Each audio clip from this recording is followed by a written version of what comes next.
I am calling to order this meeting at 12:06, October 29th, 2022. The first item of business is for the LNC secretary to read aloud the list of names of persons who are credentialed to vote at this meeting until such time as bylaws are adopted and more extensive voting membership may be established. As per the meeting notice, the only persons entitled to vote here today are National Party members as of the date of the notice of this evening, which was October 13th, 2022, who are residents of New Mexico. Oh, okay, and I will do that, but not everyone I read is necessarily present, but they have been pre-credentialed, but it looks like nearly everyone is here, and I'll try to note on this list for the meeting secretary. Actually, who is present. So who is credentialed is Tyler Askin, Carrie Baldwin, Deborah Beatty, Mike Blessing, Steve Borkowski, Don Bruckner, Brian Buffington, Stephen Burford, Laura Burrows, Rebecca Clark, Antonio DeGidio, Tom Fachin, Aurelio Gallardo, I am sorry if I'm butchering names, Sandra Herrera Spinelli, Elizabeth Hans, Daniel Hoost, Nancy Hoost, Eric Jardine, Andrew Kennedy, Rudolph Cohn, Chris Lucchini, Keaton Lucchini, Kess Lucchini, Patty Maloney, Frank Martin, Paul McKenney, Aaron Pearls, Lynn Pinedo, Marcus Petit, Devin Rivera, Nathan Shockley, Frederick Snoy, Rhett Trapman, and Bob Walesby. If there's anyone who's not on that list who thinks that they should be because they qualify, let me know now and I can check your credentials. If your name wasn't on that list and you're here, you're certainly welcome as a guest, but you cannot vote on these initial proceedings.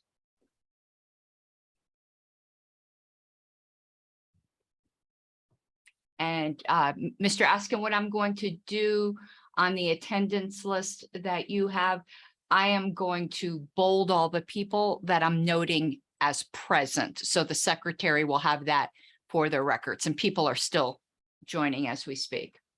Thank you, Ms. Harlow.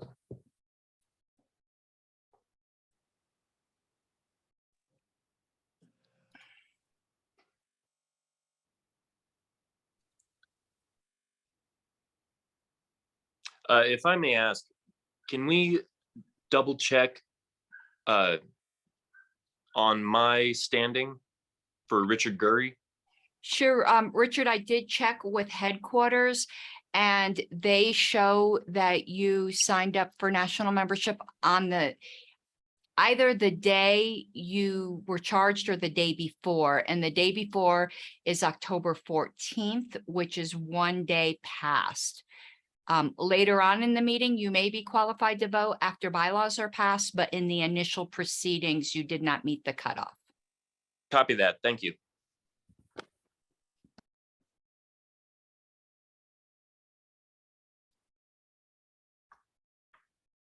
All right, and Ms. Harlow, if you want to let me know when you're ready, I'll move on to the next section. Oh, I'm ready whenever you are, Mr. Askin. So as I understand it, we're going to begin with the election of the chair pro tem. Now, only those persons read aloud on that list can vote through the adoption of any bylaws, which may establish an expanded voting membership. The next item of business is the election of a chair pro tem to run the meeting. All right, so the election is not for the election of the chair of any new group, which may be formed today. This is just the chair of this meeting. Though anyone elected to chair this meeting may also be nominated for the position of chair of the newly formed group. I nominate Frank Martin for the position of chair pro tem for this meeting. Are there any further nominations?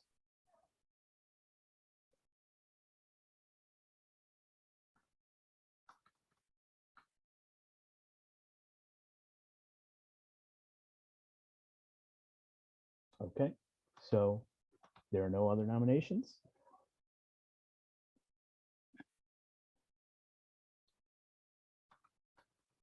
Mr. Askin, you may want to ask if there's an objection to Mr. Martin being the chair pro tem for this meeting.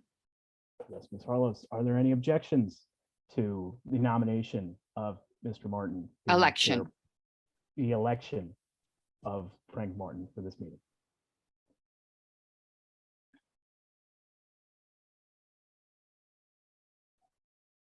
A point of information. I was reading through this and the invitation that was sent out. Is there any requirement that a caucus member be registered to vote as a libertarian in this state?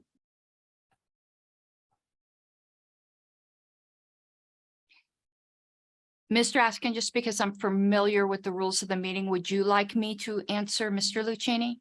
Yes, ma'am, I'm not exactly sure I understand that question. Okay, I believe I understand it, but Mr. Lucchini can let me know if I've misunderstood.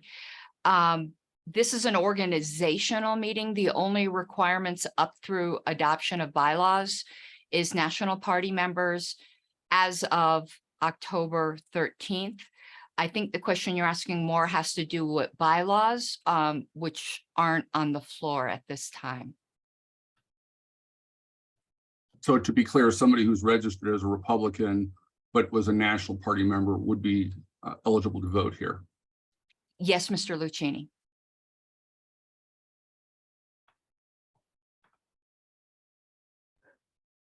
Okay, so if there are no objections and there are no other votes for a chair for this meeting, can I ask Ms. Carlos? It what would- be? It's Yeah. turned over to Mr. Martin then. All right, thank you. Right, just say I declare him elected, yeah. I declare Mr. Martin elected. Greetings, everybody, from your chair pro tem, and thank you for attending this meeting. The next item of business is the election of a secretary pro tem for this meeting.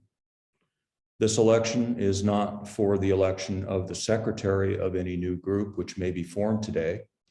This is just to serve as secretary for this meeting. Though anyone elected as secretary of this meeting may also be nominated for the position of secretary of the newly formed group. I nominate Rudolph Cohn for the position of secretary pro tem for this meeting. Are there any further nominations?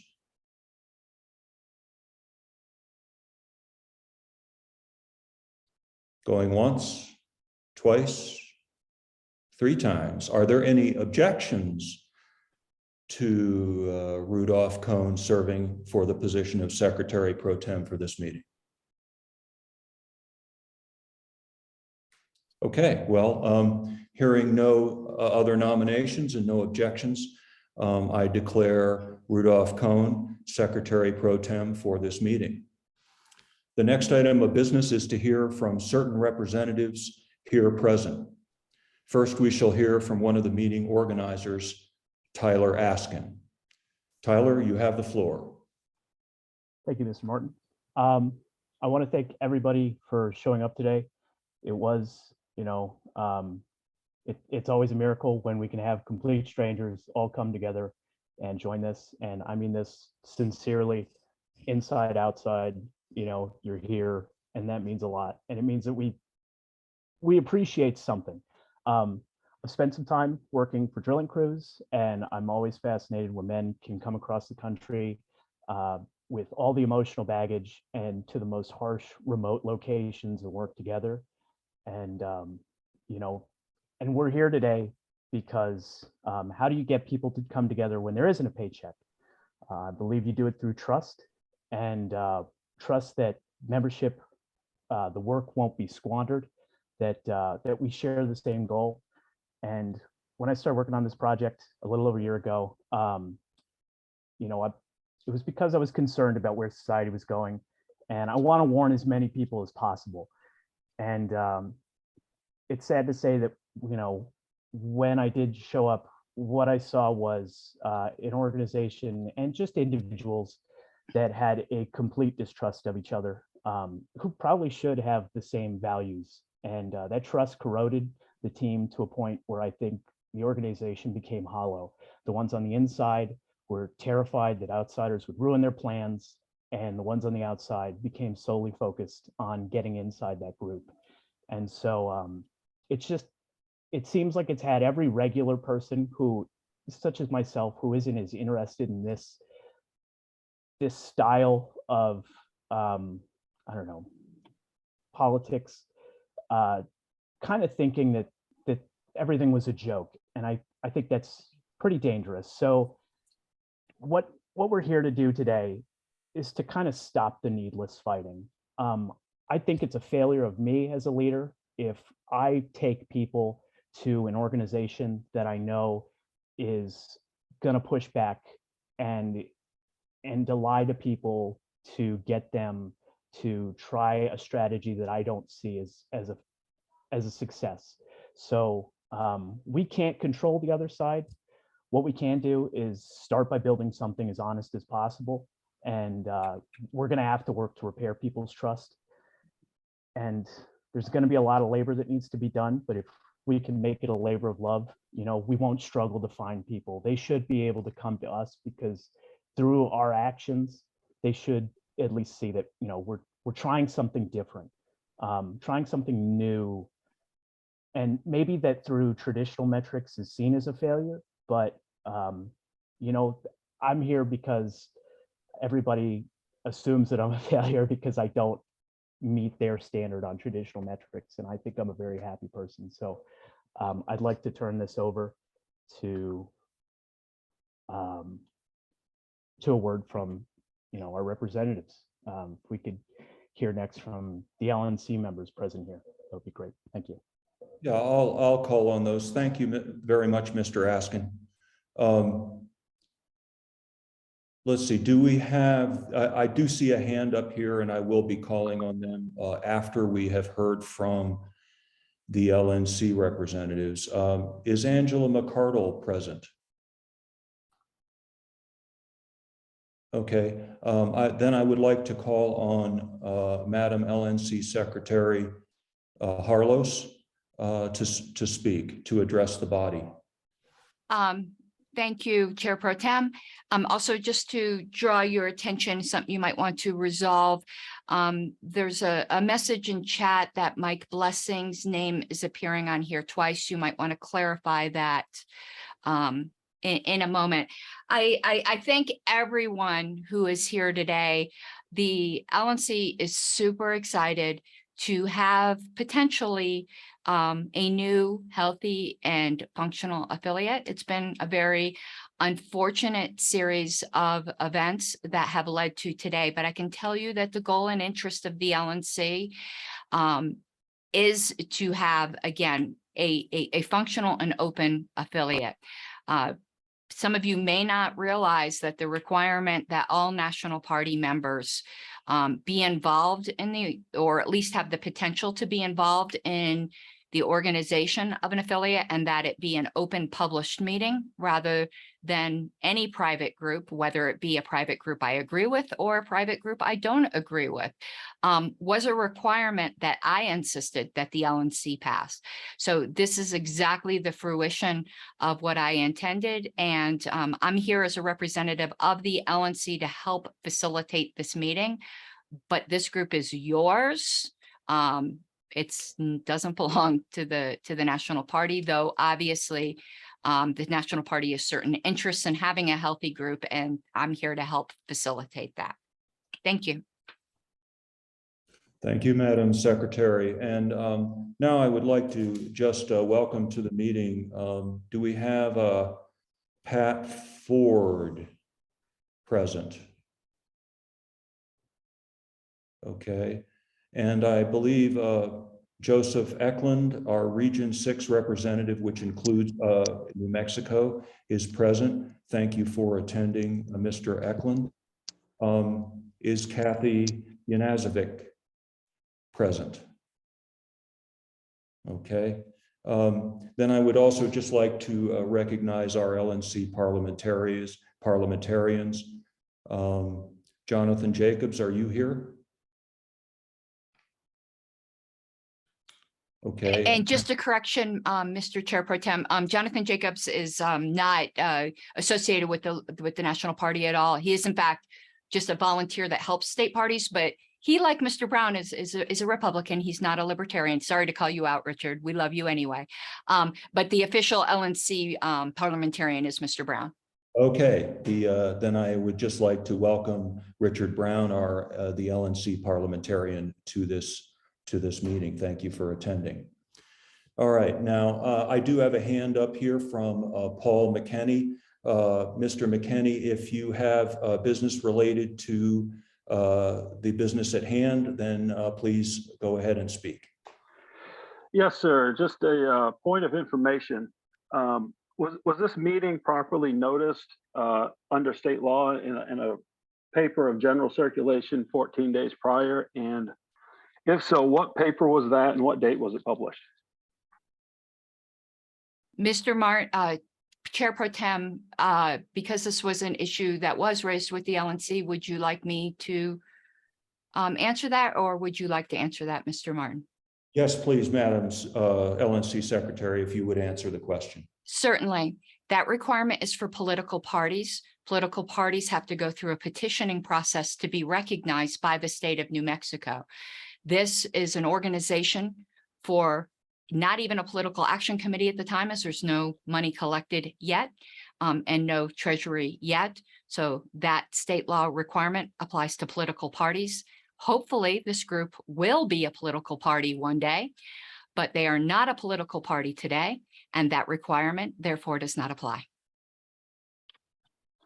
Thank you, ma'am. Okay. The next item of business is the adoption of a parliamentary authority to govern this meeting. And to that end, I recognize Devin Rivera, who has a resolution for this purpose. Mr. Rivera, you have the floor. Resolved, Robert's Rules of Order, newly revised 12th edition, shall be the parliamentary authority adopted for the organization meeting of the Free Libertarian Party of New Mexico. Thank you, Mr. Rivera. Now the floor is open for debate on the resolution.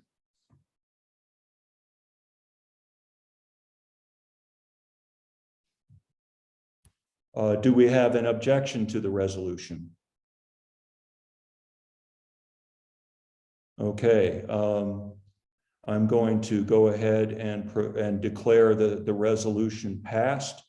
Robert's Rules of Order, newly revised 12th edition, shall be the parliamentary authority adopted for this organizing meeting of the Free Libertarian Party of New Mexico. The next item of business is the adoption of a resolution for the action for which this organizational meeting has been called. And to that end, I recognize Mr. Devin Rivera, who has a resolution for this purpose. Mr. Rivera, you have the floor.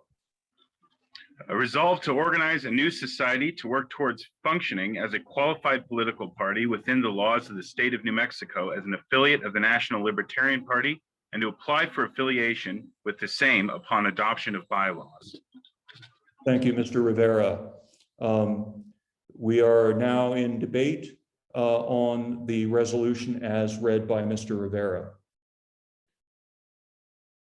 Is there an objection to the resolution?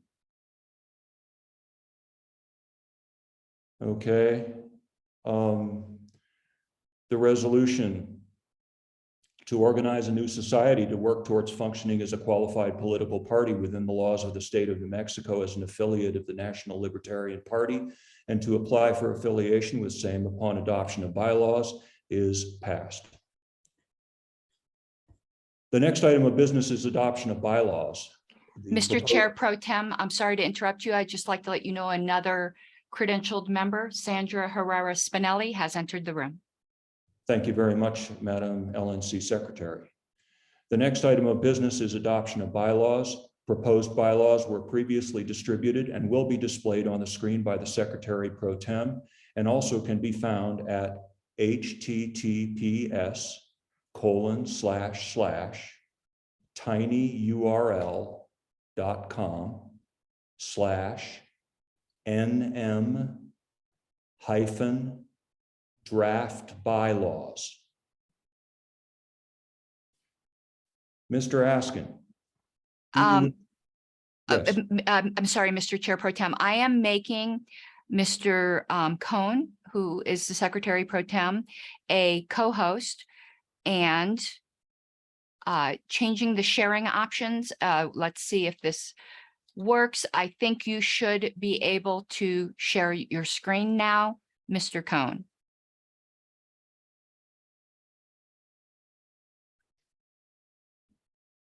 Okay, while those are coming up, the proposed bylaws. So Mr. Askin, do you wish to move the adoption of these bylaws and provisos?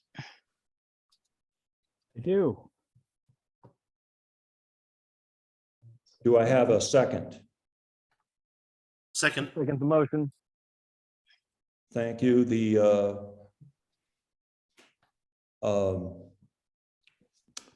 adoption has been moved and seconded. The proposed bylaws will be considered seriatim. This means the bylaws will be read one article or section at a time with any appropriate provisos. After each article or section is read, it will be open to debate and amendment.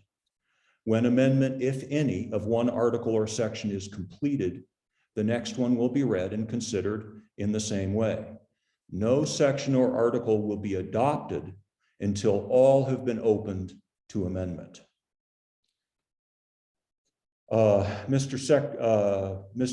Secretary Cohn, would you please begin with the reading of the bylaws? You're muted. Okay, can you hear me now?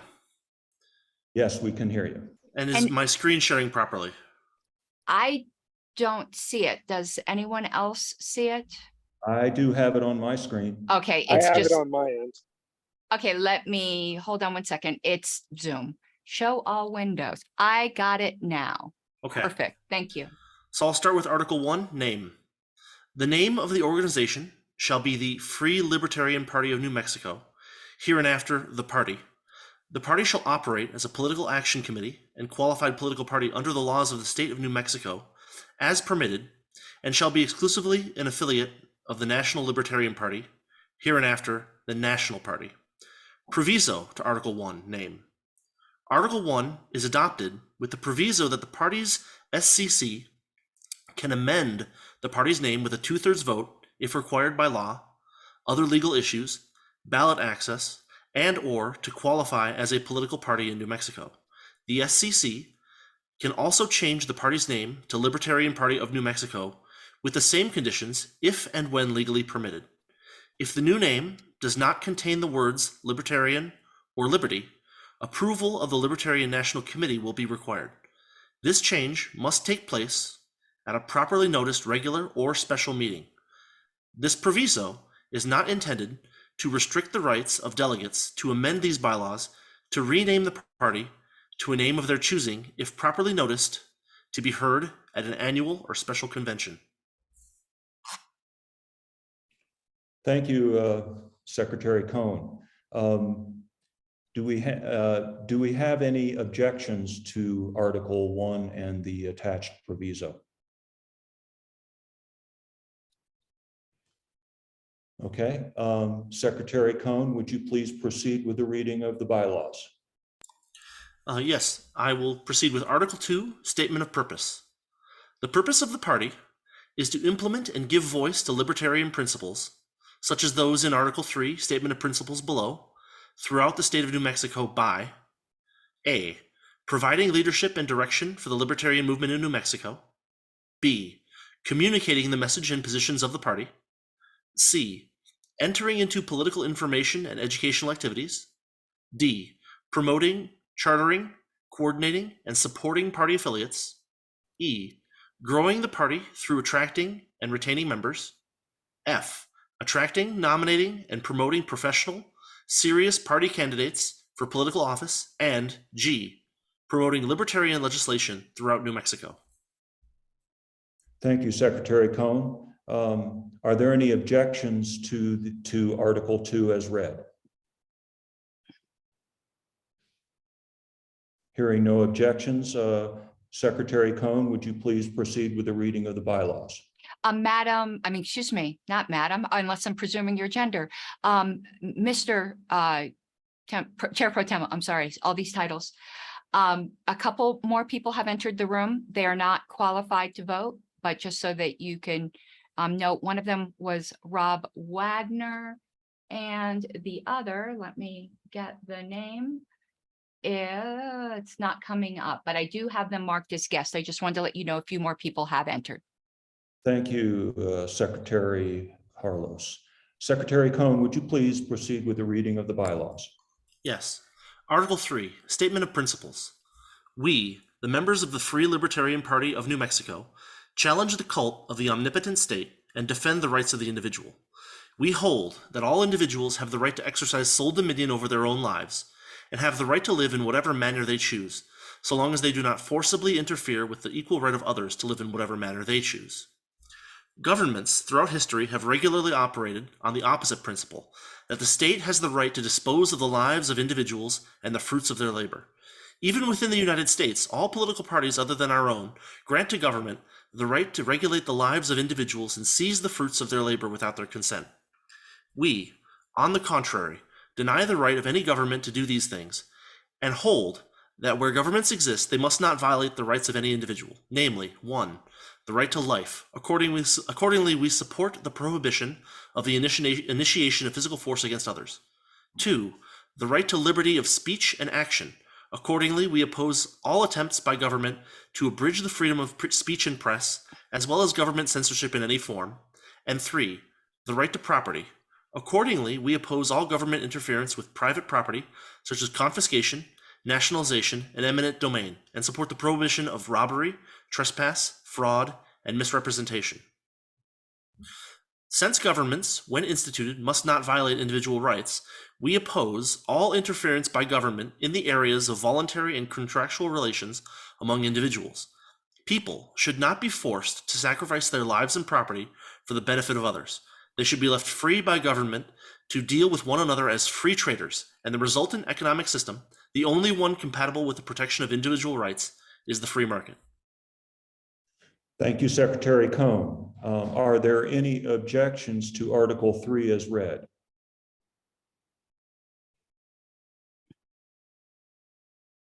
Hearing no objections, Secretary Cohn, if you would please proceed with the reading of the bylaws. Yes. Article 4, Membership. Section 1, Categories and Definitions of Memberships. A, Party Caucus Member.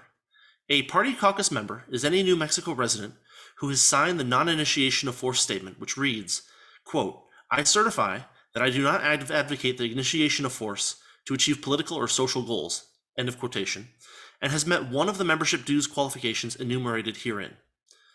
Subsection 1, Party Caucus Membership Dues. Party Caucus membership dues are $25 per year. All yearly memberships expire on the first of the month following the 1-year anniversary of their payment. Subsection 2, Party Caucus Member Contact Information. Party Caucus members are required to provide the following information for the use of the party for communication purposes: full mailing address, valid phone number, valid email address, and or a valid cell phone number that can receive SMS or text messages, and consent to receive communication via those means. This information is only to be used for official party business and communication and is not to be shared, sold, or disseminated outside of the state central committee and those subcommittees that have a legitimate need for such information. Subsection 3, Waiver of Membership Dues. The delegates assembled at annual convention may waive any or all of the required payments in recognition of significant work performed for the benefit of the party, including granting lifetime Party Caucus membership for extraordinary effort on behalf of the party. No such waiver or grant may be made by the board, state central committee, or in special convention. Subsection B, Lifetime Party Caucus Member. Lifetime Party Caucus memberships in the party may be awarded by the Central Committee for donations to the general treasury totaling $500 within a 12-month period, not to include donations to candidate campaigns or special funds. Subsection 1, or I guess subsection 1.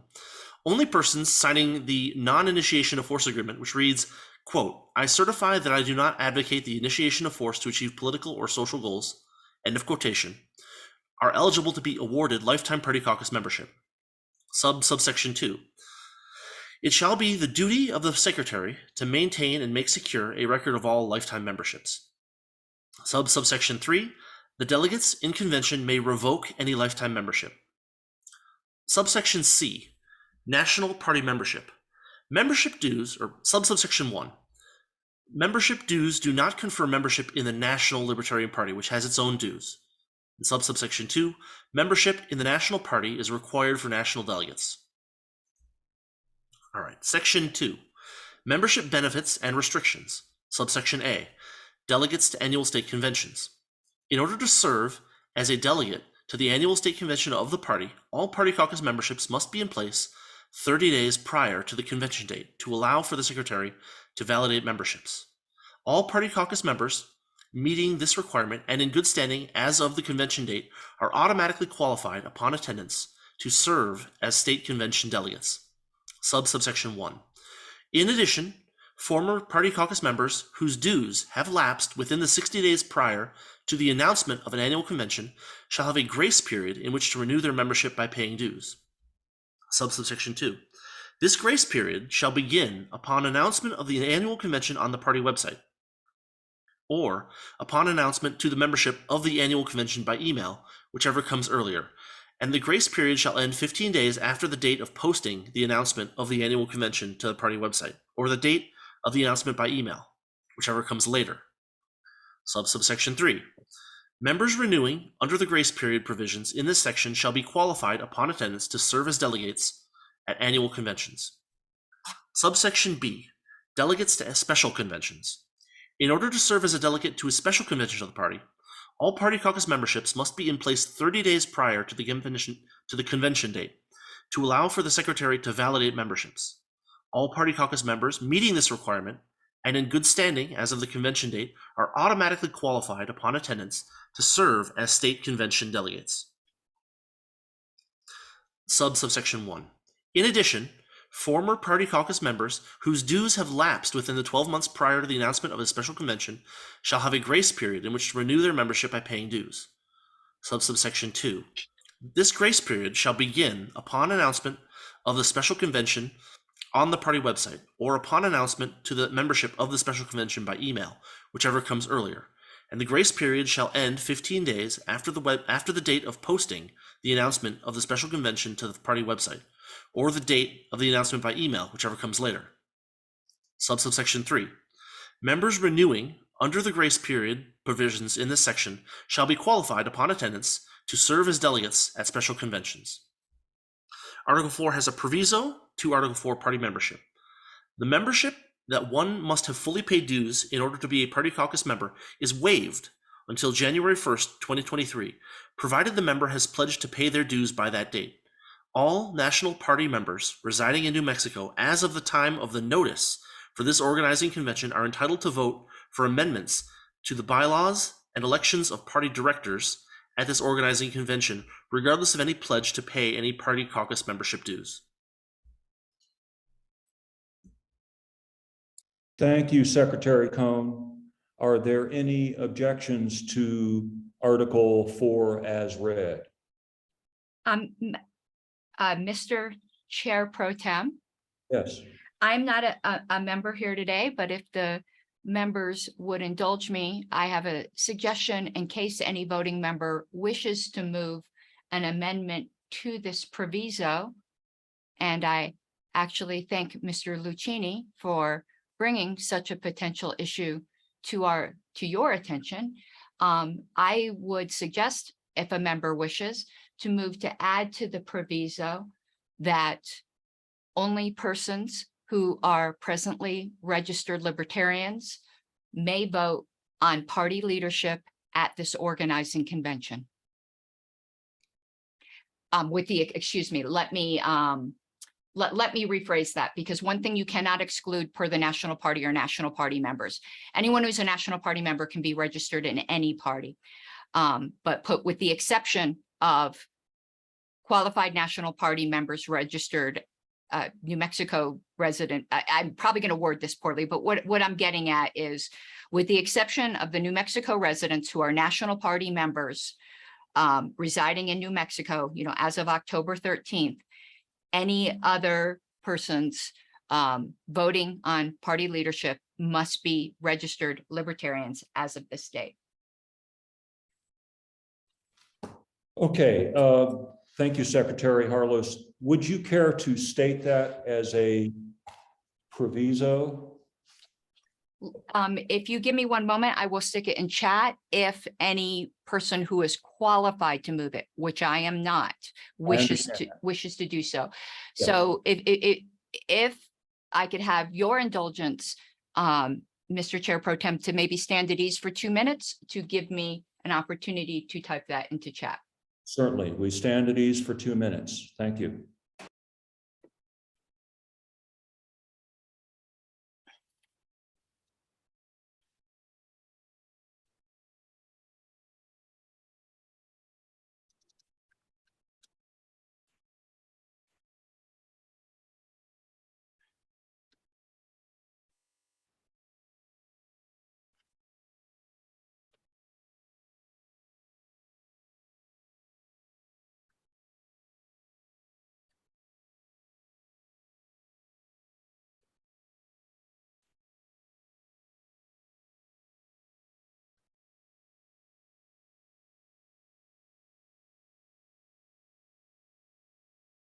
Okay, I stuck that in chat.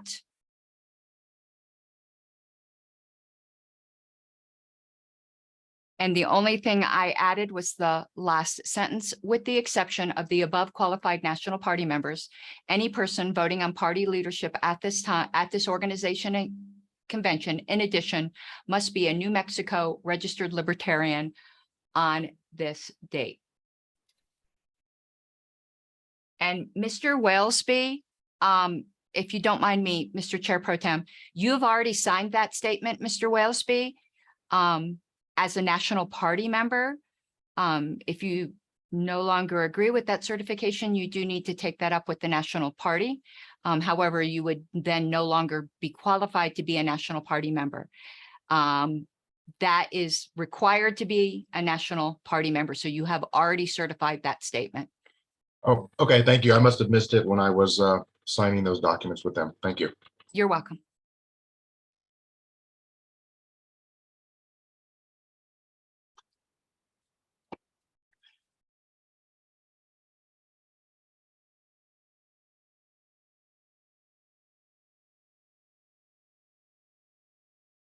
Frank, you're muted. Oh boy, that was a lot to be muted for. Thank you, Carrie. So do we have a member who would like to move for adoption of the proviso as placed in the chat by LNC Secretary Harlos? Can I ask a little information on this first? Sure. So to my understanding, if this is requiring us to be, is this requiring us to be a member of what is now the Libertarian Party of New Mexico, what has disaffiliated from the National Party, that right now we are trying to regain affiliation in this party?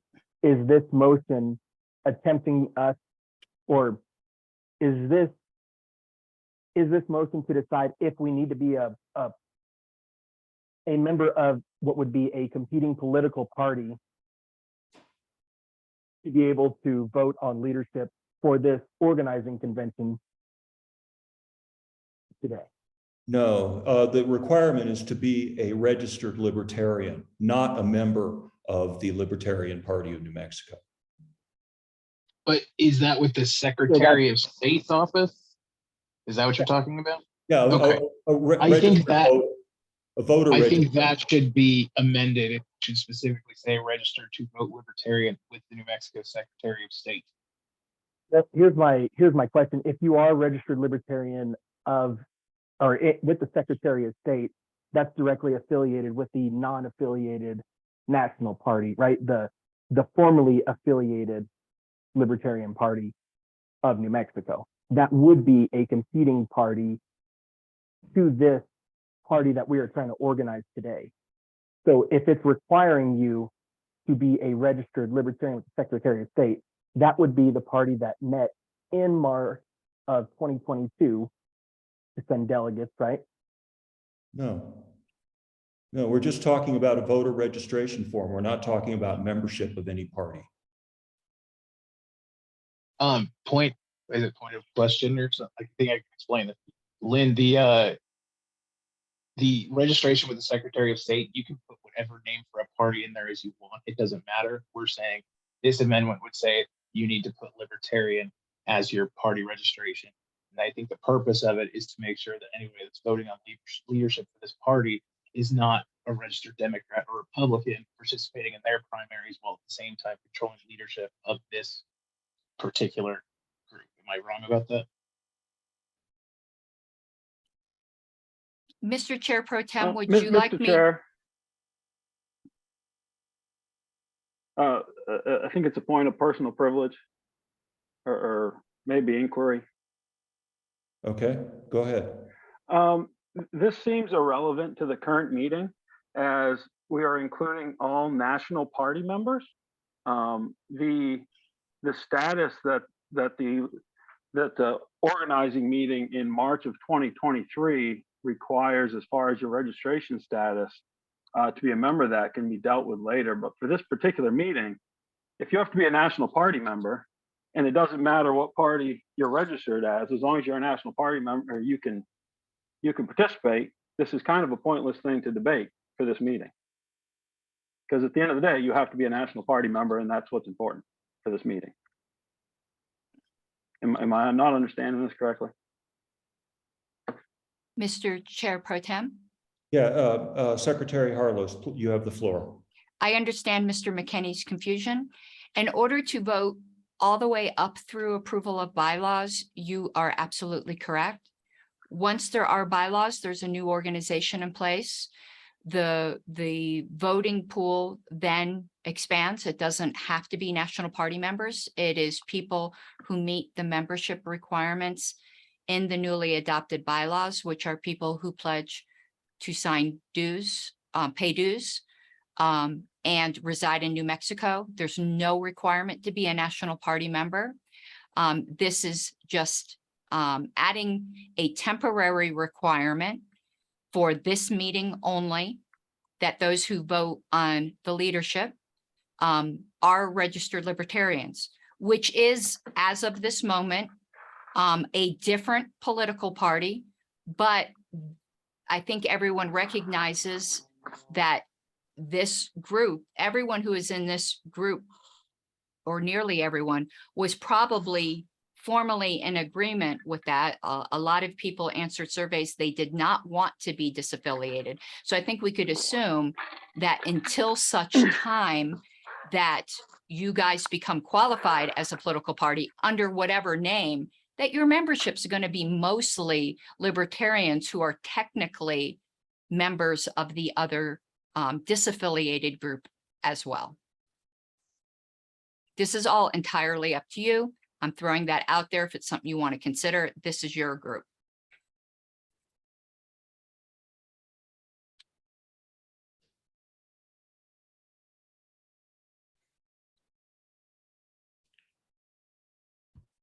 Okay, well, I'm not hearing any further debate on this matter.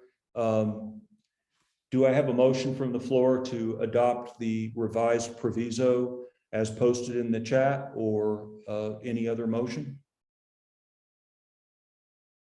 I would move to adopt it as written in the chat by Secretary Harlos. I second. Second. Okay, we'll do this by voice. We'll try this by voice vote. All All in favor, say aye. Aye. Aye. Aye. Aye. Aye. Aye. Aye. Aye. Thank you. Aye. All opposed, say no.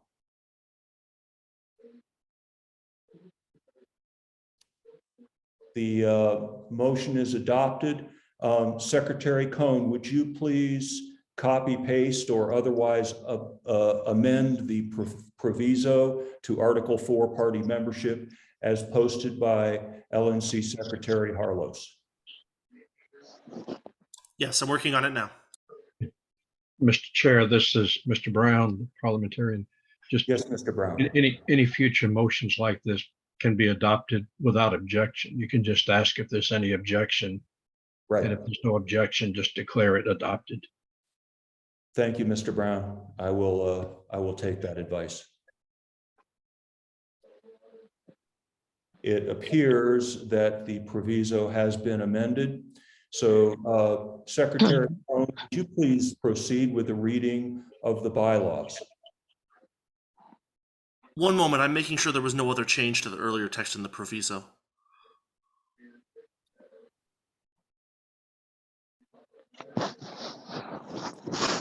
All right, it seems to match. I'll move on with Article 5. Article 5, Directors. Section 1, Composition of the Board of Directors. The Board of Directors, or Board, shall consist of the party directors. The party's State Central Committee, or SCC, shall consist of the board and the county chairs. Subsection B. There are 11 party directors positions as follows: Chair, Vice Chair, Affiliate Development Director, Campaigns Director, Membership Director, Communications Director, Outreach Director, Secretary, Legislative Director, Treasurer, and Fundraising Director. Subsection C. Any member of the board may be suspended by vote of 2/3 of the current board. Any member of the board absent from 2 consecutive regular meetings of the board may be suspended at adjournment of the second regular meeting. The board may, by a 2/3 vote of the current members, appoint or reinstate directors if vacancies or suspensions occur. Reinstated or appointed directors are to serve until the next convention. Subsection D. The board shall have control and management of all the affairs, properties, and funds of the party, consistent with this Constitution, and shall meet in the manner specified in these Constitution. Section 2. Director elections. Subsection A. Only convention delegates eligible to vote may run for party director, and only if they promise to fulfill the requirements of this article. Subsection B. Except in the case of an appointed director, the following directors shall be elected in odd-numbered years in this order: Chair, Vice Chair, Affiliate Development Director, Campaigns Director, Membership Director, and Communications Director. And the following directors shall be elected in even-numbered years in this order: Outreach Director, Secretary, Legislative Director, Treasurer, and Fundraising Director. The election of each director shall be conducted independently of the others.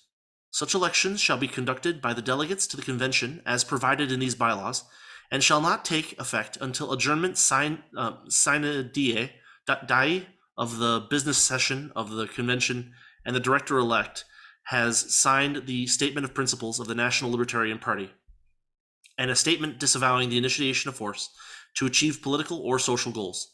The term of each director shall be 2 years, or until a successor is elected or appointed. Subsection C. An appointed director's term ends at the adjournment sine die of the business session of the next convention, regardless of year, when an election shall fill either the remainder of the term or the next full term, based on the schedule above. Subsection D. Director elections shall exclude any director eliminated upon adjournment sine die of the business session of the convention, and shall include any director created upon adjournment sine die of the business session of the convention, regardless of the year designated for it above, with the term of each director adjusted to end at the adjournment sine die of the business session of the convention of the designated year. Section 3. Director-specific duties. Subsection A. The chair shall be the chief executive officer of the party, holding the powers of administration pertaining to the ordinary business affairs of the party, and such other powers as may be delegated by the board, as well as overseeing leadership training and succession planning at all levels within the party. Unless otherwise specified in the party's bylaws, special rules of order, or resolutions of the board, the chair is responsible for appointing the chairs of all committees. The chair shall call the convention as specified in these constitution. The chair or their designee, including other directors acting within their designated job duties at the direction of the chair, shall be the person who shall communicate on behalf of the party. The chair shall file any amendments to this bylaws with the Secretary of State within 15 days after such amendments are adopted. Subsection B. The vice chair shall assist the chair in performance of executive duties, act as chair in the temporary absence of the chair, and ensure affiliate compliance with requirements enumerated in this Constitution. The vice chair shall also review and test the procedures in each director's continuity binders in accordance with the policy manual and report the results to the chair. Subsection C. The secretary shall be responsible for maintaining official party records and shall act as recording secretary for all legal purposes. The secretary shall maintain a party calendar of all deadlines required by these bylaws, and the Secretary of State, and shall post these dates within 60 days of their deadlines in accordance with the party's standing rules and special rules of order. The secretary shall compile, maintain, and make available to the board a publication listing all standing rules and special rules of order adopted by the board. Subsection D.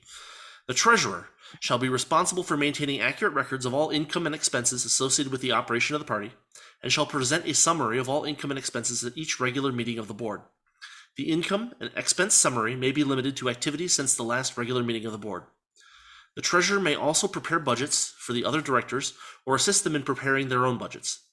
The treasurer shall maintain an efficient double entry system of accounts. Subsection E.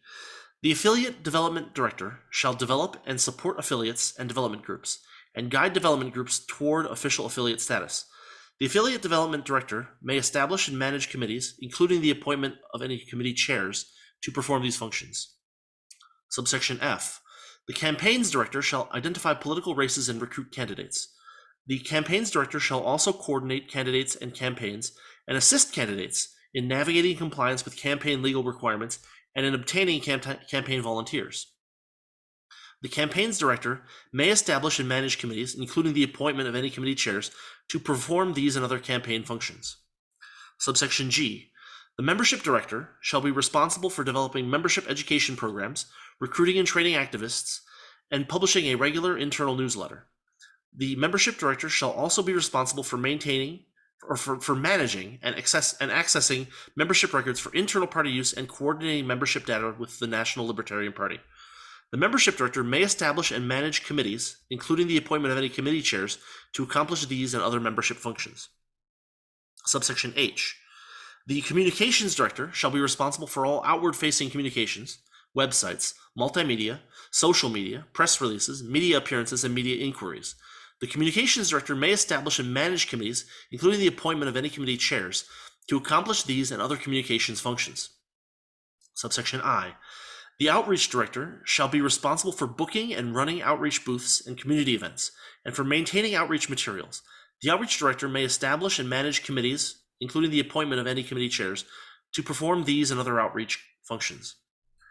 Subsection J. The legislative director shall be responsible for monitoring activity in the state legislature, communicating with that body, developing legislation or issue-oriented committees, including the appointment of any committee chairs, and working with other organizations on areas of mutual concern. Subsection K. The fundraising director shall be responsible for establishing and operating fundraising activities, including, but not limited to, the annual convention, a monthly pledge program, fundraising from members, coordinating speakers and events for the purpose of party fundraising, and reporting all income and expenses related to fundraising at each regular board meeting. The fundraising director may establish and manage committees, including the appointment of any committee chairs, to accomplish these and other fundraising functions. Subsection L. Each director will be responsible for maintaining documentation within their area, and they will provide a written report to be passed on to their successor. They will not incur expenses beyond budget without approval of the board. Subsection M. Each director shall be an ex officio member of each party's affiliate board of directors for the purposes of upholding the spirit and letter of the Statement of Principles of the National Party, enforcing these bylaws, and the rules and resolutions adopted by the convention or the state board, and providing relief in times of distress. Directors shall not be counted in determining the number required for a quorum at an affiliate's annual or board meetings, but may be counted in determining that a quorum is present. Each director shall actively participate in a meeting of at least one party affiliate or development group each calendar year. Proviso to Article 5, Directors. Only the chair, vice chair, secretary, and treasurer shall be elected at the organizing convention, and will then be treated as if they were appointed to the positions, and thus will all be up for election again at the March convention. These elections may be done by voice vote. The organizing convention chair shall serve until adjournment sine die of the organizing convention. Thank you, Secretary Cohn. I appreciate your endurance there. Do we have any debate or motions on this Article 5? I have one note to make. It appears that the term Constitution has appeared several times in this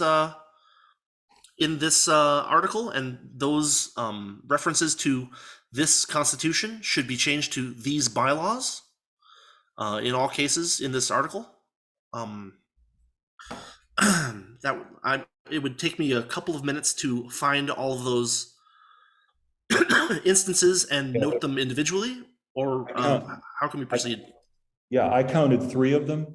So do I have a motion to change all instances of Constitution to the word bylaws? A motion to change Constitution to bylaws. Second? Second. Thank you. Are there any objections to the motion?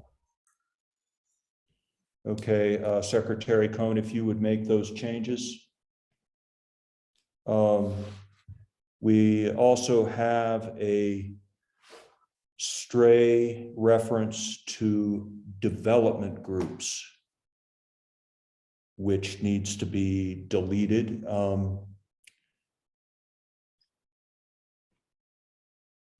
Do I have a motion to delete references to development groups? A motion to delete development groups. Second? Second. Thank you. Any objection? Okay, thank you very much. Secretary Cohn, if you would delete references to development group or development groups. I also noticed in section M, just where it says enforcing this bylaws, that should really read enforcing these bylaws.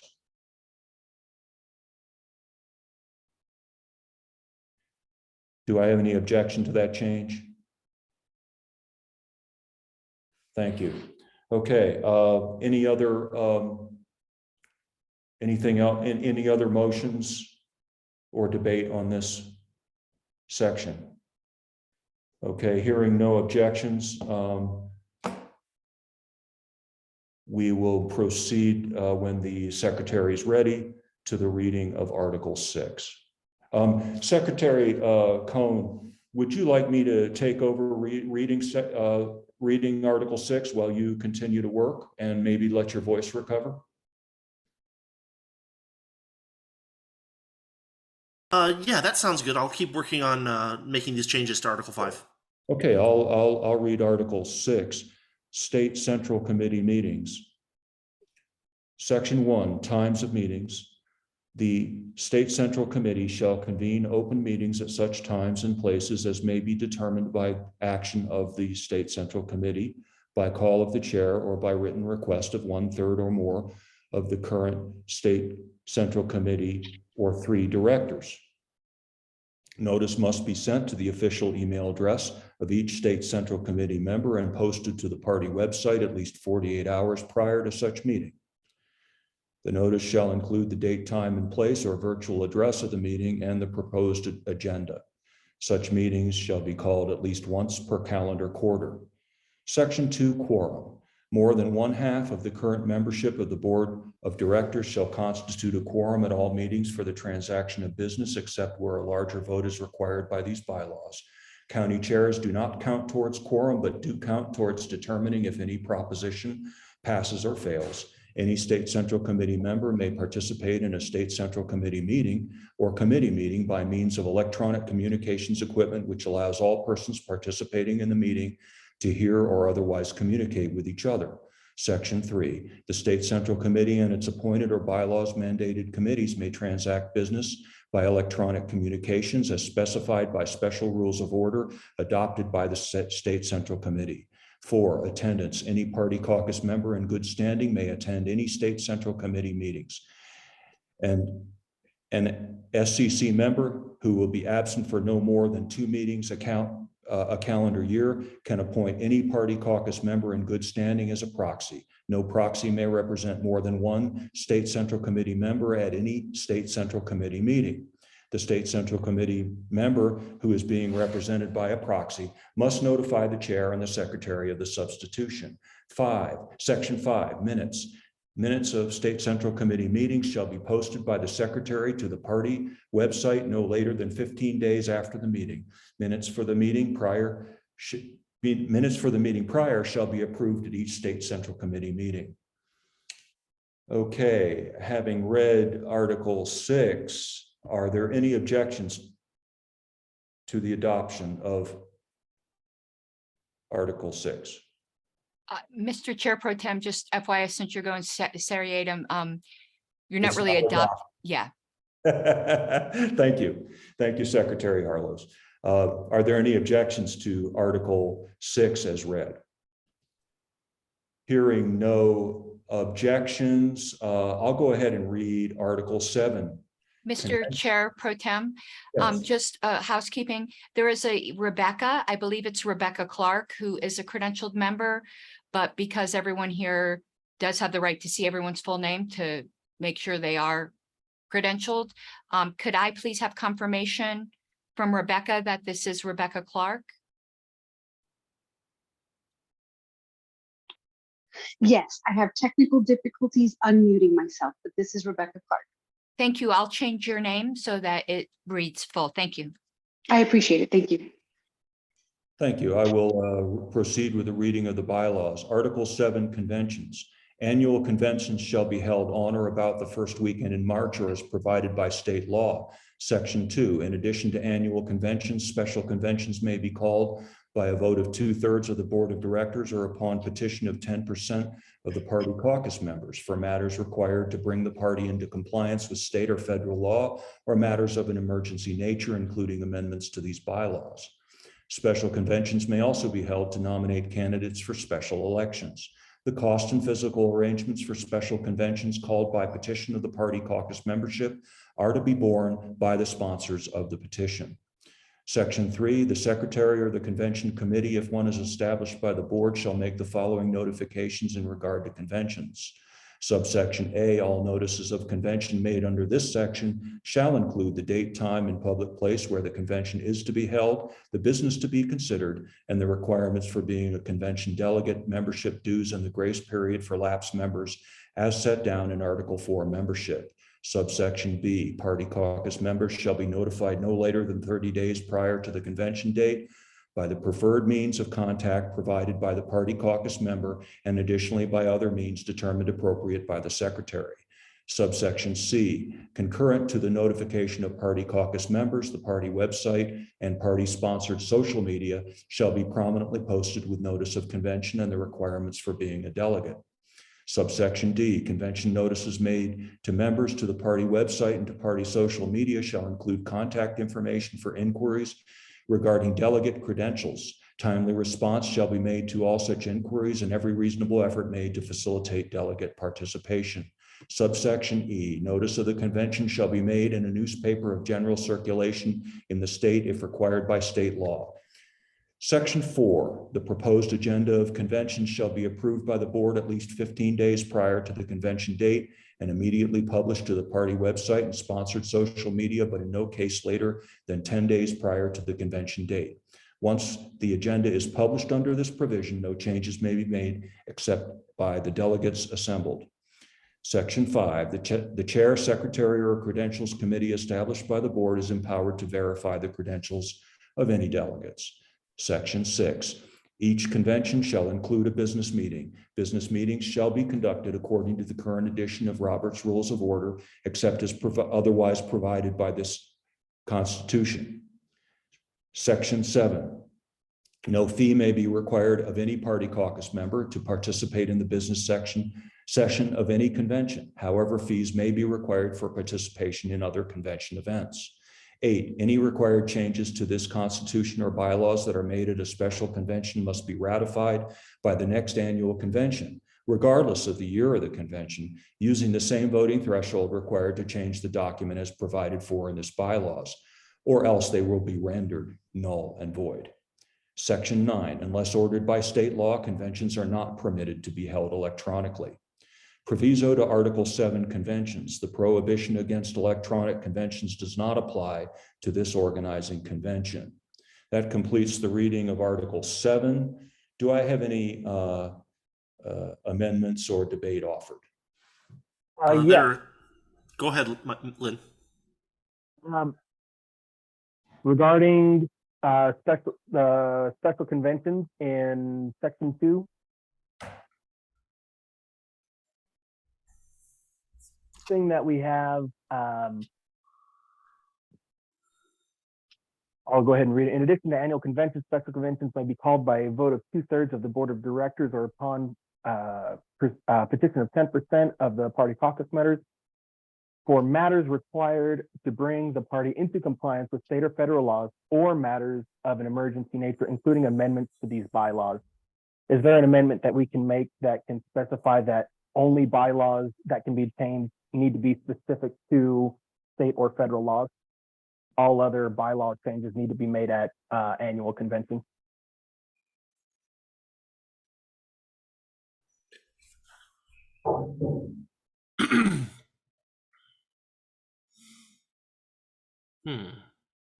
So if I understand you correctly, Mr. Pinetto, you're requesting that amendments to bylaws be constrained to those amendments necessary to bring the party into compliance with state or federal law. Is that correct? Yes. Okay. Specifically, what I want to avoid is the ability to change membership status in any way. I want to avoid those types of changes to the bylaws to be made unless it's in front of the full convention, the full normally scheduled annual convention in March.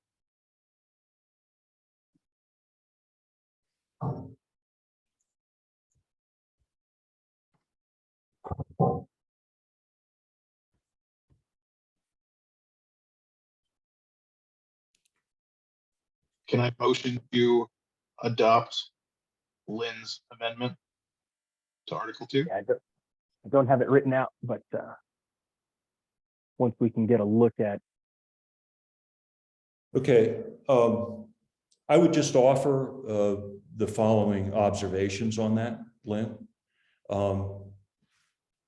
There are very strict notice requirements for the special convention, and we don't want to unnecessarily box in the special convention. I can understand the caution, but a good balance needs to be struck with flexibility and their ability to respond to contingencies as they arise. So given that we have the strict notice requirements, I would recommend as chair against adoption of that change. Willing to debate this and come up with a better resolution, then can we make specific that can we come with a resolution that says Party membership may not be, qualifications of membership may not be discussed at special conventions, something along those lines. Delegate qualifications, something like that can only be laid out in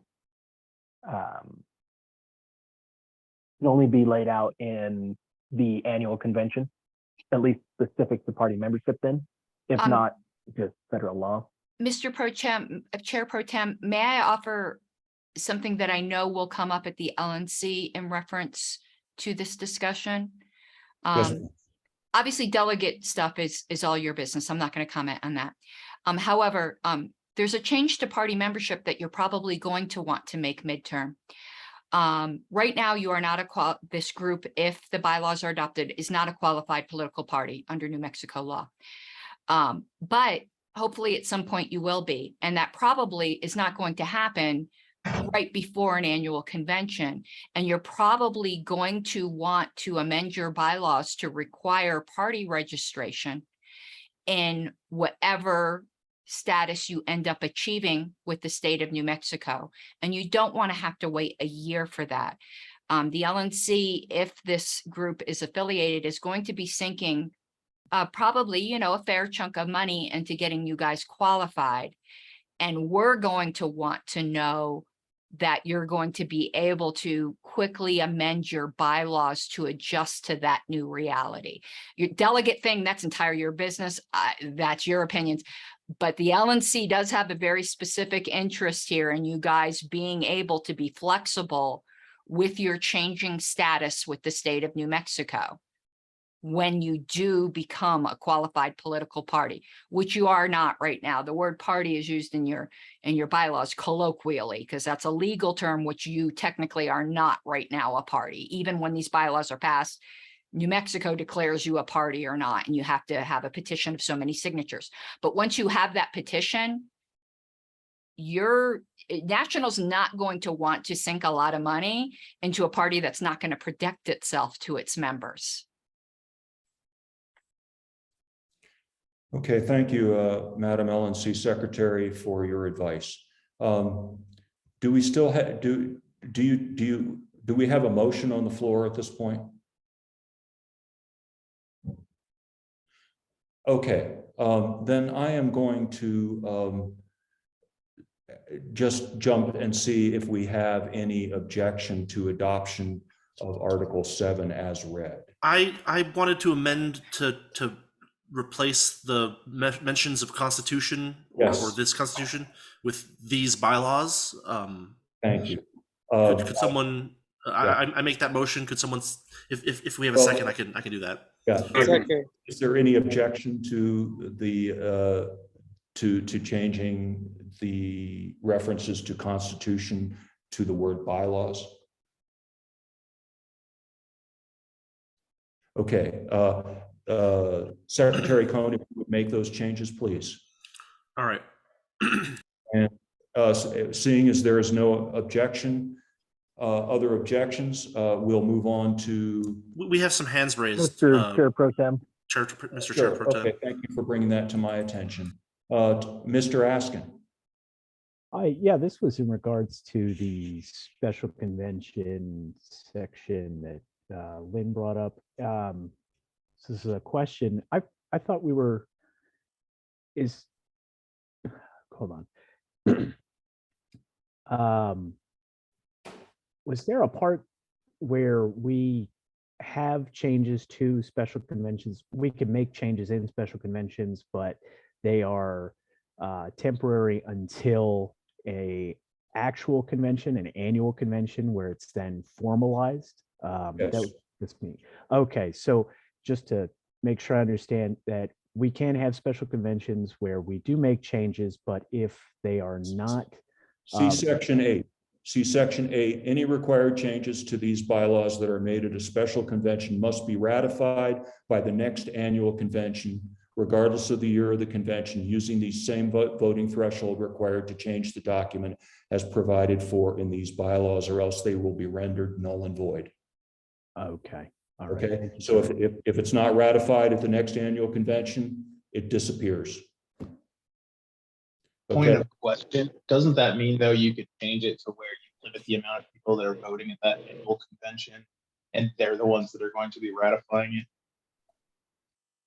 I'm sorry, you're breaking up enough that I couldn't quite make that out.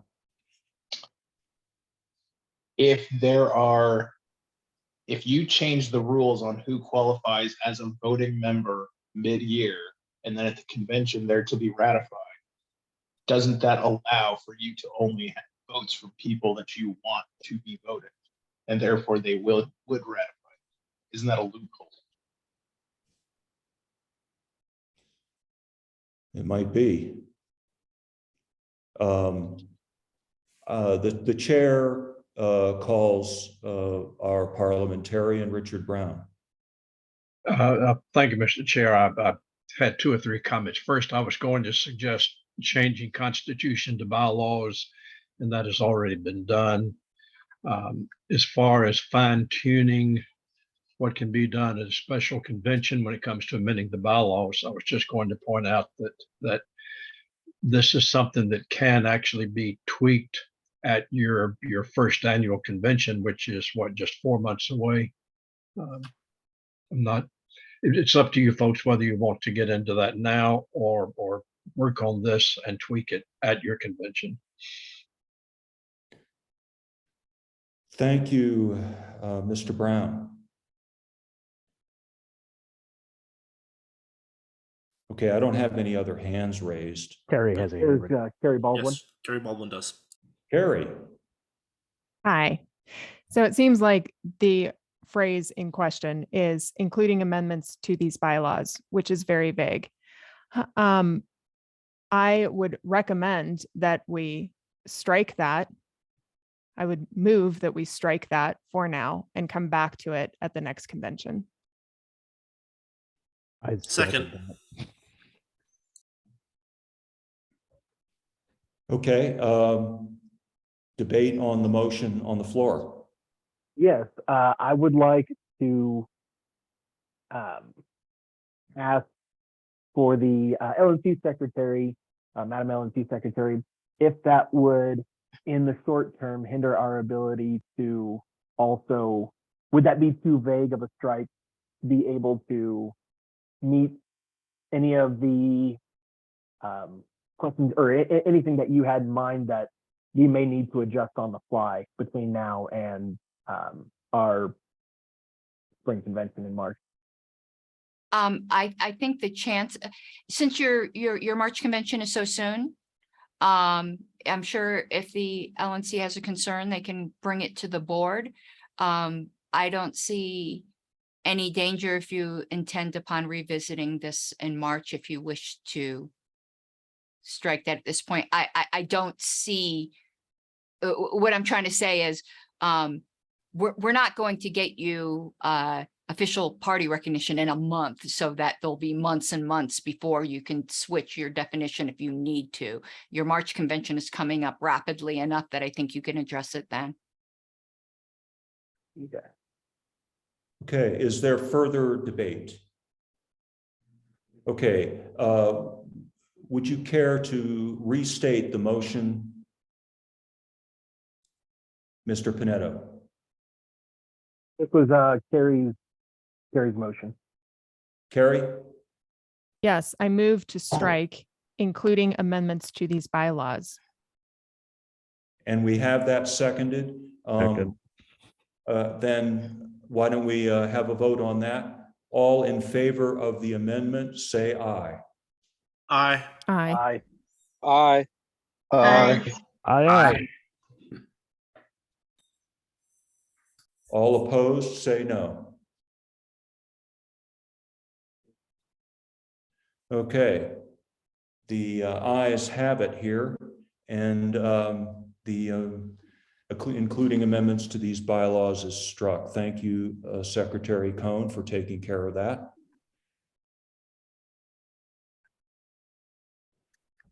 Shall I continue reading with Article 8? Yes, please, if you would do that. Thank you. All right. Article 8, Nomination of Candidates. Section 1. Members who wish to be a candidate for partisan office in New Mexico, other than president or vice president, may submit an application to the board or its designated committee no later than 45 days before the convention. Members shall be notified that the application process is open no later than 90 days before the convention. A web page for the candidates shall be posted on the party website at least 30 days before the convention. Section 2. The application shall consist of 1. A photograph of the candidate. 2. The application form provided by the board. 3. A biography and a minimum of 3 issue positions for the webpage. 4. Filling out any electronic forms required by the party or the National Libertarian Party. And 5. Signing a statement to the effect that they support the statement of principles of the National Libertarian Party and a statement disavowing the initiation of force to achieve political or social goals. Section 3. Each candidate must have been a party caucus member during the entire period from January 1st of the year of the convention until the nominating convention. Section 4. Candidates may be nominated by delegates to the convention. Subsection A. For any partisan offices, convention delegates shall vote by approval voting to nominate candidates for those offices. Subsection B. Candidates nominated from the floor shall sign a statement that they support the statement of principles of the party and a statement disavowing the use of force to achieve political or social goals. Section 5. Candidates may be nominated by a vacancy committee designated by the delegates. Subsection A. The vacancy committee shall operate between conventions and shall vet candidates as needed. Subsection B. The vacancy committee shall not nominate for the same race in the same year a candidate rejected by a none of the above vote in convention. Subsection C. Candidates nominated by the vacancy committee shall sign a statement that they support the statement of principles of the party and a statement disavowing the use of force to achieve political or social goals. Subsection D. The board or its designees shall serve as the vacancy committee unless the delegates to the convention direct otherwise. Section 6. In addition to candidates, none of the above, NOTA, shall be a choice on every nomination ballot cast.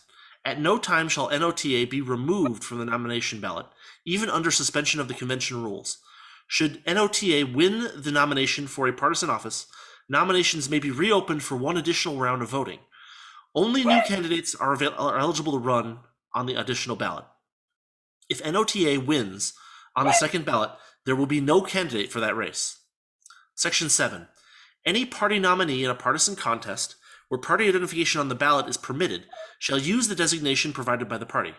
Only candidates nominated by the process set forth in this article may use this designation. A party nominee qualifies for campaign assistance from the party. Section 8. The party, its affiliates, and its elected directors in their official capacities, either individually or as a group, shall endorse only party or National Libertarian Party nominees for election to partisan public office. Section 9. At any time that any of the party's candidates participates in a primary election, the party shall opt out of allowing unaffiliated or other persons who are not party members from participation and provide appropriate notice to the Secretary of State's office as provided by law. Thank you, Secretary Cohn. And thank you to the dog who added a little something to the reading there. I'll take care of that. Are there any objections to the Article 8 as read? Okay, hearing no objection, Secretary Cohn, would you proceed with the reading of Article 9? Article 9, National Convention Delegates and Alternates. Section 1. All National Convention delegates must have been members for at least 90 days immediately prior to the first day of the convention in which they are elected, and must sign a statement to the effect that they support the statement of principles of the National Libertarian Party. Section 2.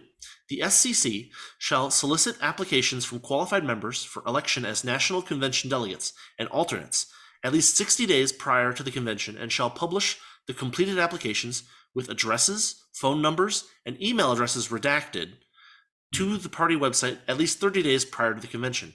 An application is not required for nomination. Section 3. The party chair shall announce at the annual convention the number of National Convention delegates to be elected by the state convention delegates. Section 4.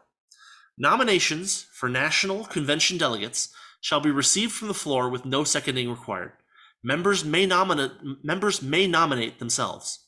Each state convention delegate in attendance at the state convention shall cast a single vote for each national convention delegate candidate of their choice by submitting a signed ballot prepared by the SCC for this purpose. The total votes cast by each state convention delegate shall not exceed the number of national convention delegates to be selected. National convention delegates shall be elected by a simple majority of the state convention delegates voting. Subsequent ballots shall be taken as necessary to fill any remaining national convention delegate slots. In the event that there are more candidates receiving a majority vote than there are national convention delegate slots to be filled, those candidates receiving the highest vote totals shall be elected. No elections by slate shall be permitted. Section 5. After the national convention delegates are elected, national convention alternates shall be selected by using the same procedure as used for selecting national convention delegates. Section 6. The party chair shall serve as a delegation chair or may request that the national convention delegates select a delegation chair. Substitutions shall only be made from the list of national convention alternates selected by the state convention delegates or afterwards added by a majority vote of the present SCC, provided said national convention alternates did not receive a less than majority vote by the last state convention. Substitutions and selection of additional national convention delegates may be made at the national convention by a majority of the attending national convention delegates, provided that such substitutes or additions would have been qualified to be elected at the state convention, did not receive less than a majority vote at the last state convention, and have signed a statement to the effect that they support the statement of principles of the National Libertarian Party. Section 7. For each vote, all national convention delegates will sign their physical ballot or submit to the delegation chair an accurate list of their electronic ballots. These results will be compiled by the delegation chair in a post-national convention report, which shall be published on the party website within 15 days of the conclusion of the national convention. Upon request, within 30 days of the national convention delegates, as they are able, shall also report how they voted on particular bylaws, convention rules, and platform changes. When these reports are made, they shall be promptly published to the party website. Thank you, Secretary Cohn. Are there any objections to Article 9 as read? I would suggest that the requirement of reporting ballots is impractical given the nature of national conventions, but that's just a matter of practicality. You can certainly require it. There are lots and lots of votes that come up that are not signed paper ballots, that are standing votes, that are of consequence. But you can in fact require this if you want.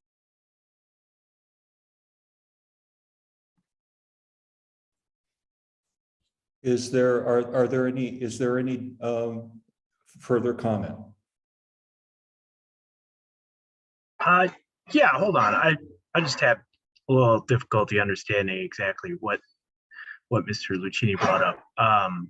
Could I get him to clarify that, or somebody else, please? Yeah, I mean, in the National Convention, there are paper and presumably in the future electronic votes, but there are also votes on things like procedural issues with respect to amendments and votes on platform issues and so forth that are not done by paper ballot. They're done by voice vote, standing vote, etc. If the intent here is to make someone notate every single vote that can happen at 2-minute, 5-minute, 10-minute intervals at National Convention, then that's fine. I mean, I don't have a philosophical problem with it. It just seems very burdensome. If you want to restrict it to written votes, right, there's very few things at the National Convention that require written votes. Then I think you need to be more explicit about that. But again, do what you will. Mr. Lucchini, would it be accurate to state your thoughts as you would recommend the elimination of subsection 7 from the words "upon request" forward? Is that accurate, or is that not what you're getting at? That's not what I'm getting at. I'm just simply saying there are so many votes at a national convention that this is going to be incredibly burdensome on the delegates. Well, If you so- restrict it to, hold on, let me read this again here. I guess the way it's worded is still restricted to physical or electronic ballots. Hold on.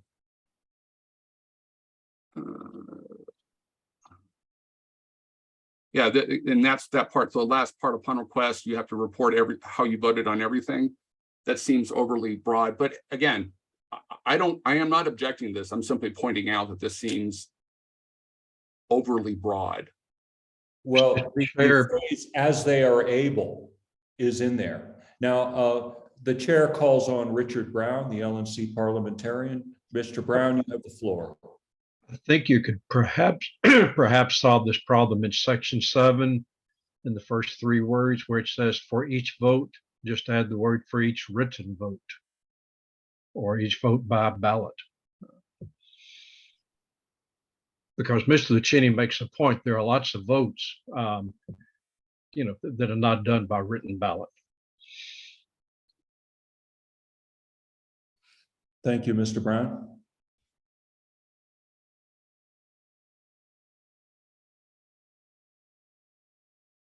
Is there any further debate? Carrie? I don't, when your hand goes up, I don't see it, Carrie. I'm Oh, sorry. that's all right. It's just not there. I would like to echo Mr. Lucchini's concerns. We would be in violation of that in this very meeting because we've had voice votes. We've been able to keep track of them and have not been, presumably. So I would make a motion. Well, actually, I want to ask Mr. Lucchini if he feels like the parliamentarian's suggestion would suffice and solve that problem. I don't actually. I think if you added the written in the last sentence, I believe that's the last sentence, then or last 2 sentences, that would take care of it. We're put in both places. Repetition isn't going to hurt you, but again, that's yeah. So you said eliminate the last 2 sentences in section 7. And I'm not advocating that. I'm just simply saying that you may want to specify in the last 2 sentences that it is written votes or written or electronic votes rather than all votes. And then again, what Mr. Brown said, the written or recorded votes is implied or is explicitly stated in the first sentence. So I think adding written votes is redundant in the first sentence, but not in the last 2 sentences.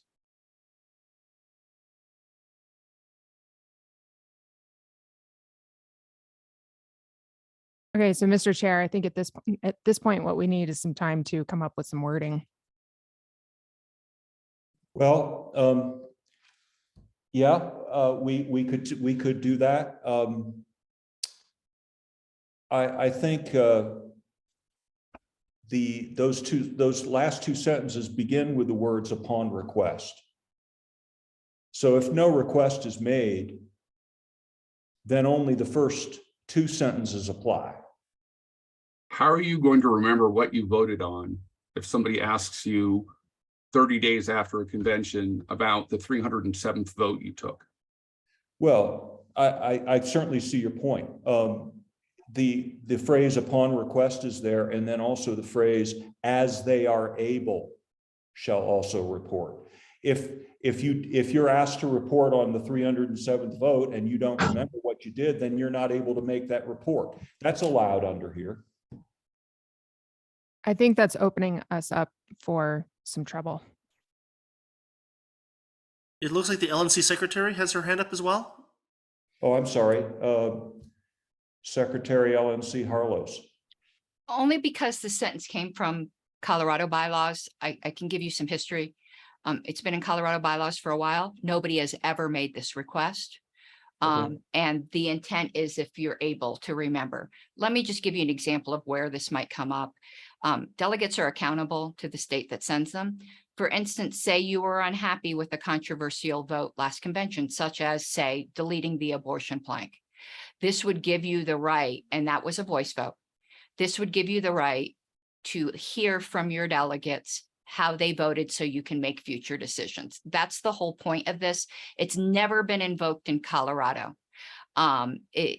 Nobody, you're just not going to remember every single vote, but something like how you voted on a controversial plank, people are going to remember, and that was the intent of this. But if you don't like it, you should just strike those last two sentences, and the rest of it then just deals with written votes. This might be something that's just a Colorado type fetish that you guys don't want in New Mexico, and that's perfectly appropriate. Yeah, well, I kind of like the idea of having national convention delegates accountable to the party membership. At least in the form of, we know what they did, right? That's the purpose of this. So if you really think that, you just want to let people do whatever they want to do and we never know anything about it, well, then, you may want to make some changes here.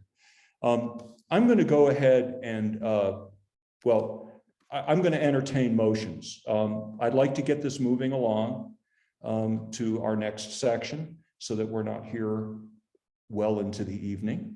And I'm sure you guys probably feel that way. We do have important business and we'll get that done. So do I have a motion on the floor?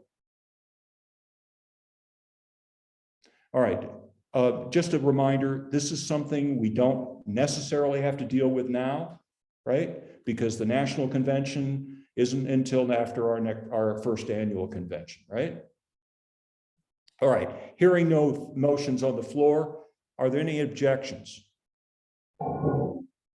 Okay, let's, Secretary Cohn, if you would proceed with the reading of the bylaws, please. All right. Article 10, affiliates. The board, Section 1, the board may charter as affiliates those organizations requesting such status to represent counties or other geographical entities which combine counties, if requested by affected members and approved by the board.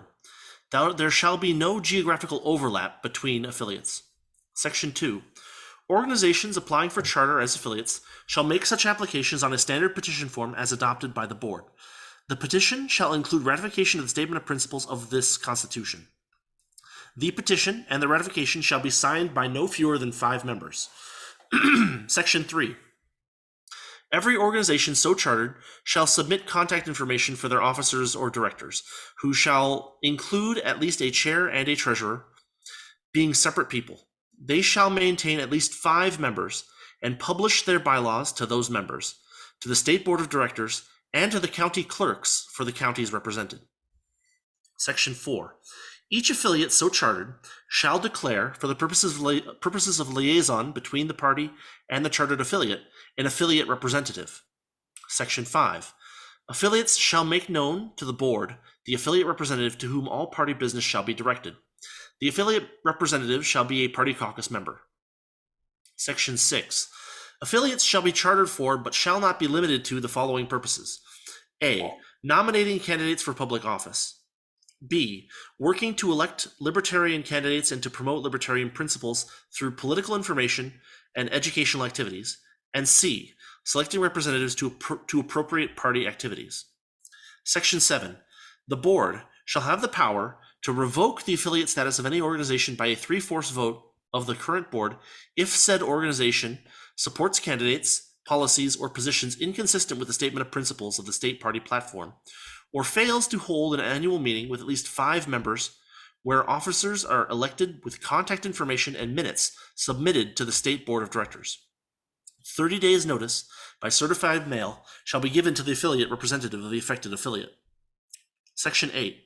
The name of the affiliates representing a county shall be the Free Libertarian Party of County Name County, or other name as may be approved by the board. Section 9.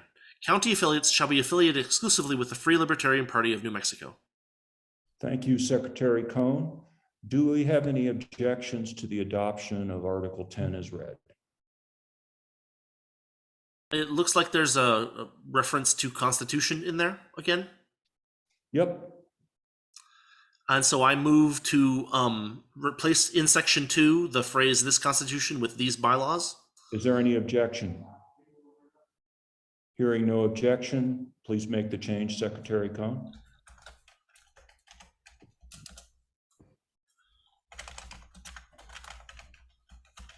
And if you would proceed with the reading of the bylaws.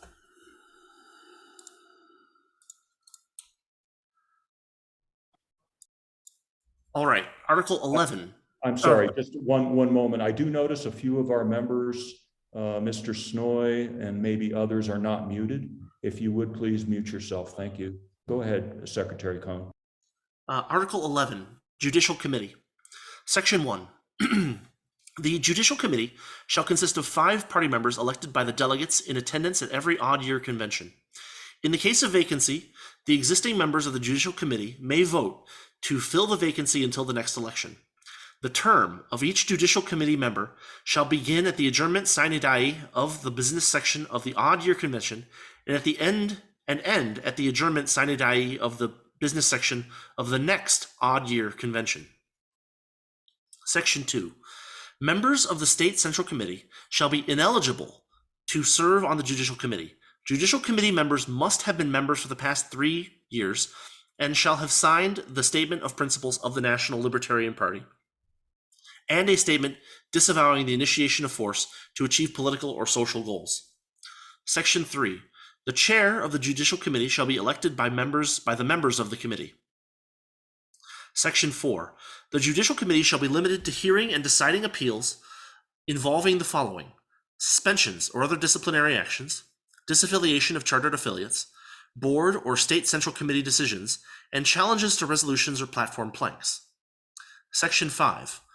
Only party caucus members may present an appeal to the Judicial Committee. All appeals must be in writing, submitted to the chair of the Judicial Committee within 30 days of the disputed decision. Section 6. All appeals shall be resolved within 60 days of the date of submission to the chair of the Judicial Committee. The chair of the Judicial Committee must present all requests for appellate review to the committee within 5 days of receipt. The committee shall then have 5 days to decide whether or not to hear the appeal, with the agreement of 2 or more Judicial Committee members being sufficient to hold a hearing. The committee chair shall then schedule this hearing to be held within 30 days, with at least 10 days' notice to the membership and all involved parties. Hearings may be virtual or in person. The committee may require written briefs or arguments from the appellants or respondents and may decide to hold additional hearings. Any party caucus member may attend any hearing and submit written briefs or arguments to the committee, which may be considered at the committee's discretion. Section 7. All rulings of the Judicial Committee must be in accordance with these bylaws. Section 8. A verdict must be reached within 5 days of the adjournment of the hearing. A report of the case and its verdict must be uploaded to the party website within 2 business days. Thank you, Secretary Cohn. Appreciate your endurance there. It's impressive. Well, let me open the floor for discussion on this article. I think there may be 1 or 2 things we want to look at. Mr. Chair Pro Tem, I know you don't see hands. Oh, now I see it. Yeah. Yeah, this is totally up to you guys, but you're going to probably want to look at that 3-year requirement. Again, a lot of these bylaws were taken from bylaws of more established parties. You're not going to have anybody who's been a member for 3 years in March. So you might want to eliminate that 3-year requirement, or an alternative suggestion I stuck in chat, which you may wish to consider, is that for them to be either members of the party or members of the party who have for 3 years, or members of the party who have been national party members for 3 years, if you're trying to get more seasoned people, or just strike that requirement entirely. But otherwise, you won't be able to have a Judicial Committee for 3 years. Thank you, Secretary, LNC Secretary Harlos. Other comment? Do I have a motion from the floor to strike the requirement cited by Secretary Harlos? I motion that we strike it. Second. Second. Okay, debate on the motion? This is for the Judicial Committee, correct? Yes. We should have some requirement for seasoned libertarians who know what they're doing. So I would say that there needs to be an amendment that includes National Party members in that requirement. I think Ms. Harlow's suggestion is what should be adopted. To I guess to be concrete about this, I would move to add the phrase "or National Libertarian Party members" right after the words "have been members" to section 2 of that article. That would be my suggestion. Okay, the chair calls on Elizabeth Hantz. Elizabeth, Ms. Hantz, you have the floor. Well, I agree with Ms. Harlow's. I think that there needs to be that change made. And I agree with what's been said as to adopting her suggestion. I think that the last one, who have been members, for the first 3 years, you're not going to get members, right? Because we won't have existed. But so I don't know if putting that in there is necessary. Basically, I think what Ms. Harlow's is suggesting, she can correct me if I'm wrong, but that we take out that language, put in, national members, and then after 3 years deal with it and in changing the bylaws to the way they have originally been. So I would agree with Ms. Harlow's suggestions. Okay, further debate? Okay, I'll open the floor for motions. I believe we have a motion on the floor that has been seconded, but I am not sure what that motion is. Yes, if you have a motion on the floor, would you please state it? So I had motioned to add the words "or members of the National Libertarian Party" after the words "must have been members" in section 2. That was my motion. I didn't hear a second though. I'll second that. Okay. Any debate? Okay, all in favor, say aye. Aye. Aye. Aye. Aye. Aye. All opposed, say no. Hearing no nos, the motion is passed.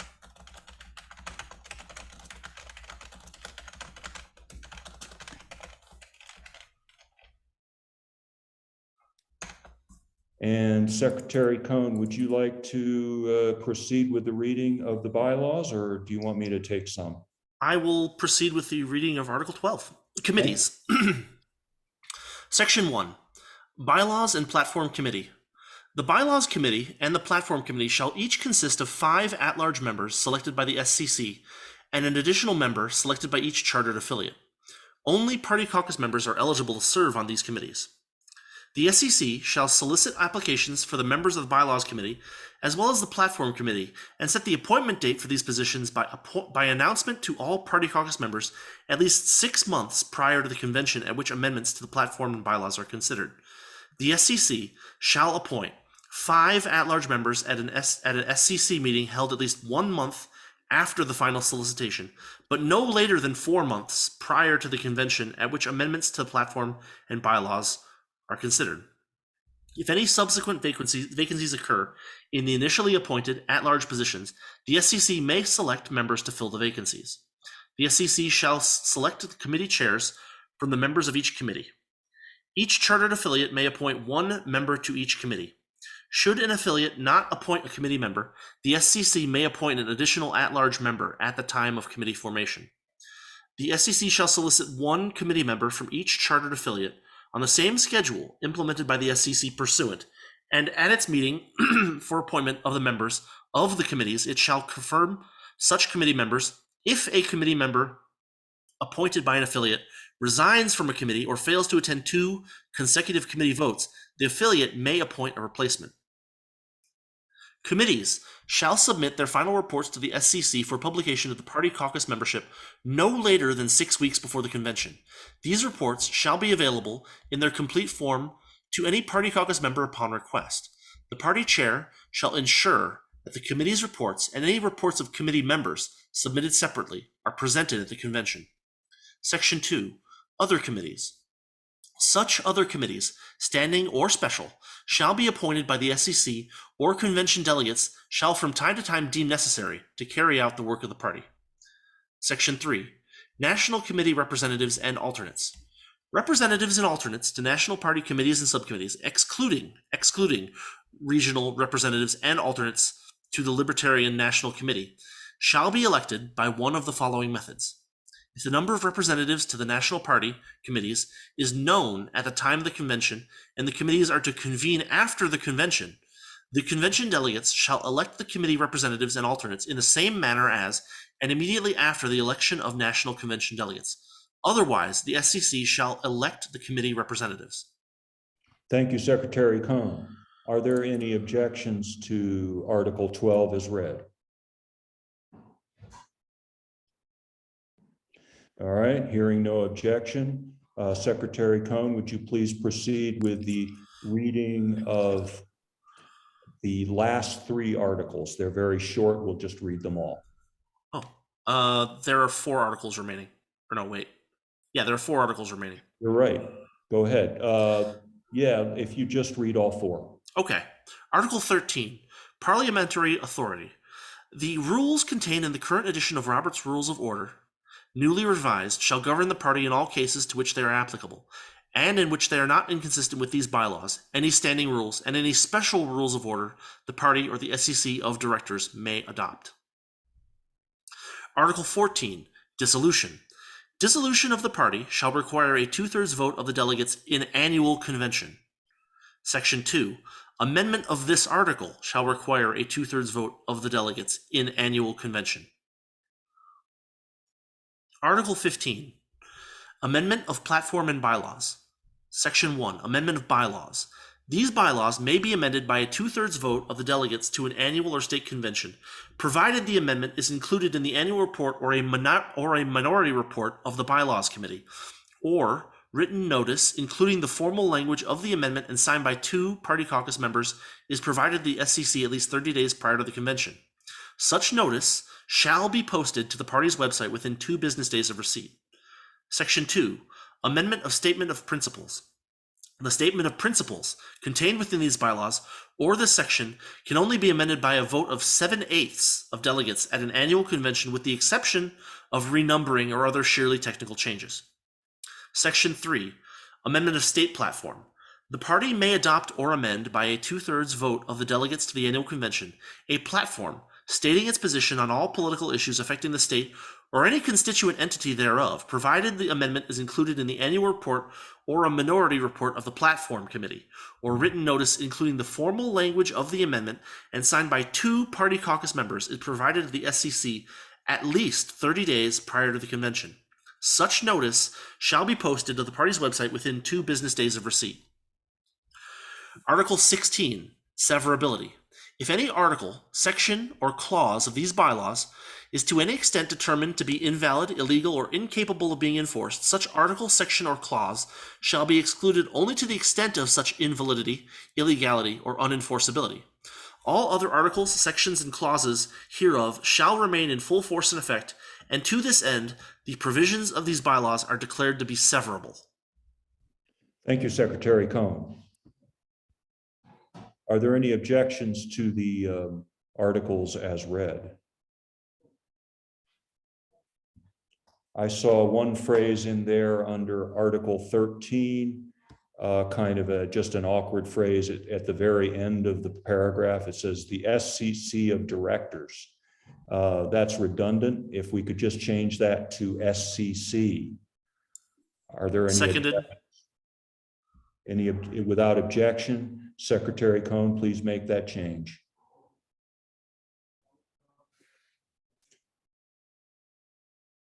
Hearing no other objections,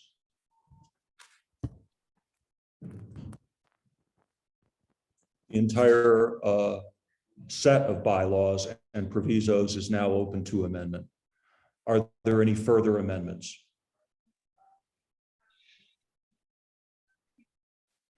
Okay, the I got a hand question. up. Oh, I'm sorry. Yes, Mr. Brown. Mr.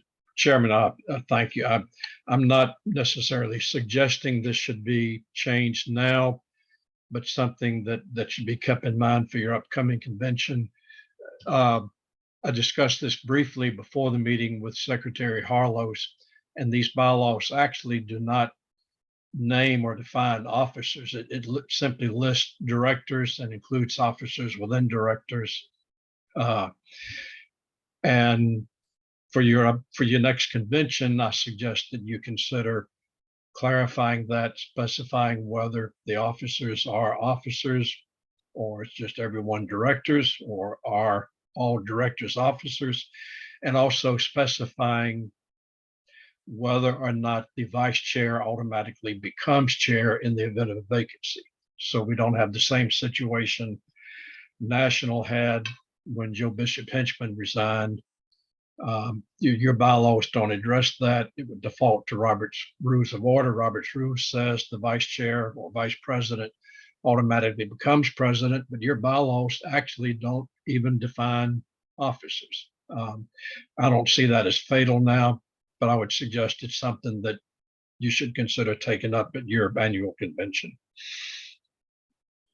Thank you, Mr. Brown. Thank you very much, and for your obvious careful attention to what we're doing here.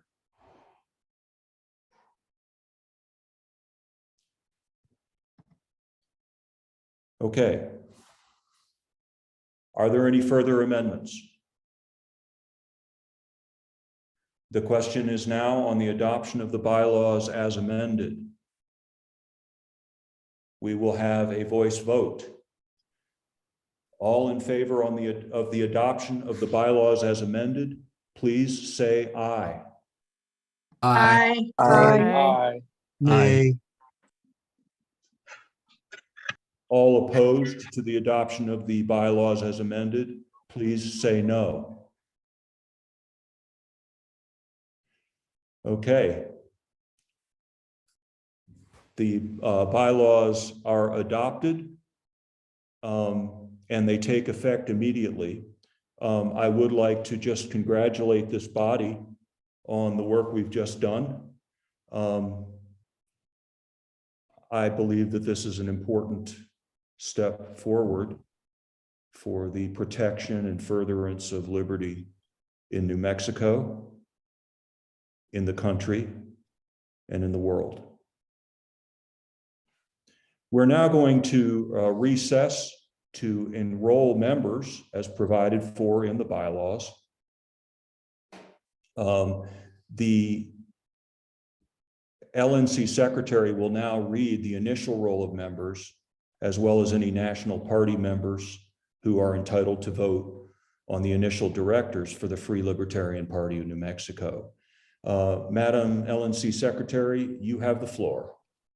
Well, actually, the national party members are entitled to vote on the directors, but people who are not national party members will need to sign up as party caucus members, meaning they will need to pledge to pay dues and sign the non-aggression pledge. And also any national party members can certainly join the party at this time.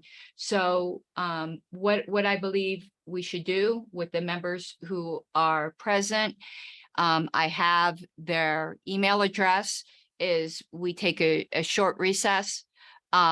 I will send out via Adobe eSign the form to pledge to pay dues and become a party caucus member. You can set a certain minimum amount of time for that to get accomplished, and then we can come back and I can then give you the list of people who are entitled to vote. Great. Okay, how much time would you suggest we recess for? Well, I believe, and we could always, if we recess and it's not complete, we could always move to extend that. I have all of the email addresses noted of the New Mexico residents who are present, but I do have questions on 4 people present, whether or not they are New Mexico residents, because they're not National Party members, so I don't know them. So if Bob Wagner, Kate McElroy, John McDivitt, and James Clayton can clarify whether or not they are New Mexico residents. If they are, I'll add them to this Adobe e-sign form. John McDivitt, I'm a New Mexico resident and a member of the National Party. You are, as I said in chat, Mr. McDivitt, I have the records from the National Party members as of October 13th, 2022, who reside in New Mexico. Your name does not appear on that. My membership card says it expires 12/24/2022. I can only go by my official records. Because I'm not trying to question you at all, but without it being on the National Register, for all we knew, you could have rescinded your membership. I'm not saying you did. I'm only saying that the membership card isn't necessarily determinative. I don't have a record. Could your last name be somehow different? Or if you want to give me maybe the first 3 digits of your mailing address, and I can do a search that way to see if you're on this list, maybe misspelled or something. 309. Okay, give me 1 second. I'm going to do a search through the spreadsheet for 309. That's in Albuquerque. Okay, let me look. I don't have anyone with an address that begins with 309. I have a 3309, but no addresses that begin with 309 on the National Party membership list. So what do we do? My card says I'm a member. I renew every year. I can only go by what my National Party records are. That's going to be up to the body here, not me. When I originally signed up for this, Karen couldn't find me either. I emailed her just a copy of the receipt I received when I paid, and she was able to find me through that. Do you have that available? Do I have it available? I think I paid online. I didn't send a check or anything. Oh, great. So then check your email for anything that came from the LNC, and you should have a receipt for that online. All And right. Antonio, I did eventually find you in the national record, so that's how you got confirmed. This is James Clayton, and I am a resident of New Mexico. I didn't meet the deadline, so I'm just a guest today, but I am a resident and I am a National Party member. Okay, thank you. Bob Wagner and Kat McElroy. Kat McElroy, I'm not a resident of New Mexico. Okay, so I will take you off that list. Bob, I don't know if Bob Wagner is even still here. He is not. So I've got everyone taken care of. So Mr. Chair, I would suggest a recess of 20 minutes. And Mr. McDivitt, just to know, if you sign up to be a party caucus member, the issue of your National Party membership will be irrelevant. But this body's going to have to make that kind of determination if for some reason you don't wish to sign up as a party caucus member, but still wish to vote. That's not my call. But Mr. Chair, I think 20 minutes should be sufficient. We can come back in 20 minutes. And if there's some kind of technical issue or we need more time, we could always extend. Right. Thank you. We will recess until 2:30. We'll keep this meeting. This Zoom thing will stay open. Please stay connected. Remember, you may want to mute. We have a hand up. Oh, I'm sorry. Yes, Elizabeth, you have the floor. Yes, I believe Mr. Blessing is asking Mr. McKinney in chat if his address is still in Alabama. As according to the Secretary of State's website, in the primary, he made a political donation listing that as his place of residence. So that is a concern to us also.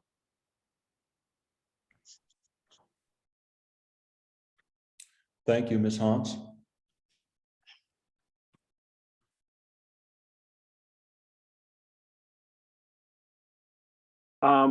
I just addressed that in the chat, but under the Uniform Services Federal Voting Act, I'm a legal New Mexico elector in the city of Albuquerque, New Mexico, at 12904 Mountain View Avenue.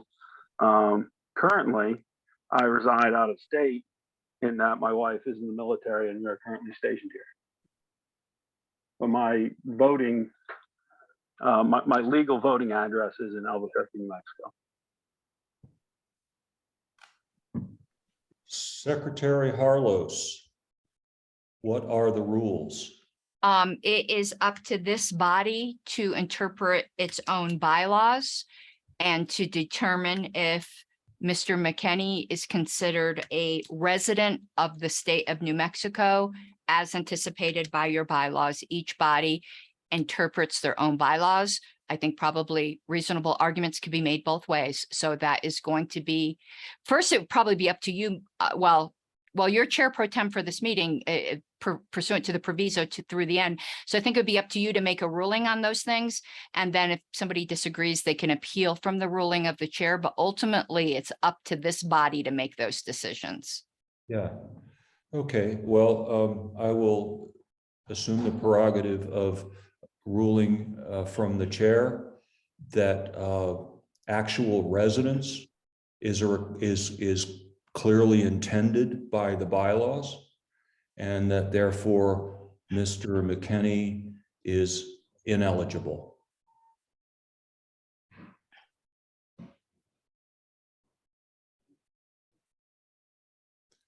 Mr. Chair, I have a question.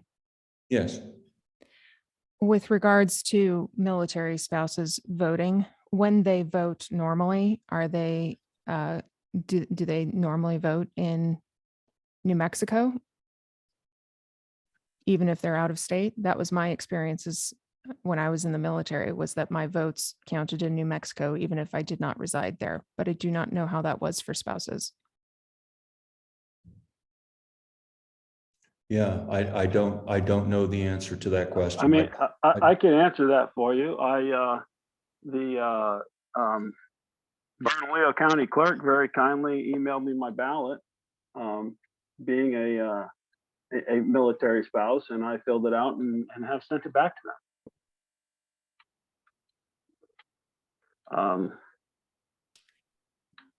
Same issue with renewing my concealed carry license. I called the office and they very nicely mailed my renewal to me. I think so I request an appeal of the chair's decision. That this is ridiculous. I mean, you're disenfranchising our military personnel. Well, military has nothing to do with it. I mean, there's nothing. Yeah, it does. There's nothing in our bylaws about military. Nothing. The word doesn't appear. So what does appear is residence. So if we would like to have a vote, There needs to be a second, Mr. Chair Pro Tem, on any appeal of the ruling. Okay. I second the appeal. I second it. Okay. And then there can be debate first, but each member only gets to speak once, and the chair can open the debate and close the debate. Okay. The chair opens the debate by calling on Ms. Hans. Yes, I would argue that the bylaws lean toward an interpretation of actual residence, people residing within the state. And so therefore I would ask that it be limited to those who are actually residing in the state. Thank you, Ms. Hantz. And now I call on Nathaniel Banks. You are violating the NAP in this regard because you are forcing him to have no shelter politically, no affiliation. He can't affiliate with any of the local parties in the state of Alabama because he's not an Alabama resident. So you are violating the NAP in this regard and forcing him to political homelessness. Thank you, Mr. Banks. Now I call on Mr. Eric Jardine. Yeah, I mean, I agree. I think it's just common sense to let them be apart. Just because someone's spouse is serving and they have to travel doesn't mean their home isn't New Mexico. I may have to travel and I'll always consider New Mexico my home. Thank you, Mr. Jardine. I have a hand up from Carrie Baldwin. Carrie, Ms. Baldwin.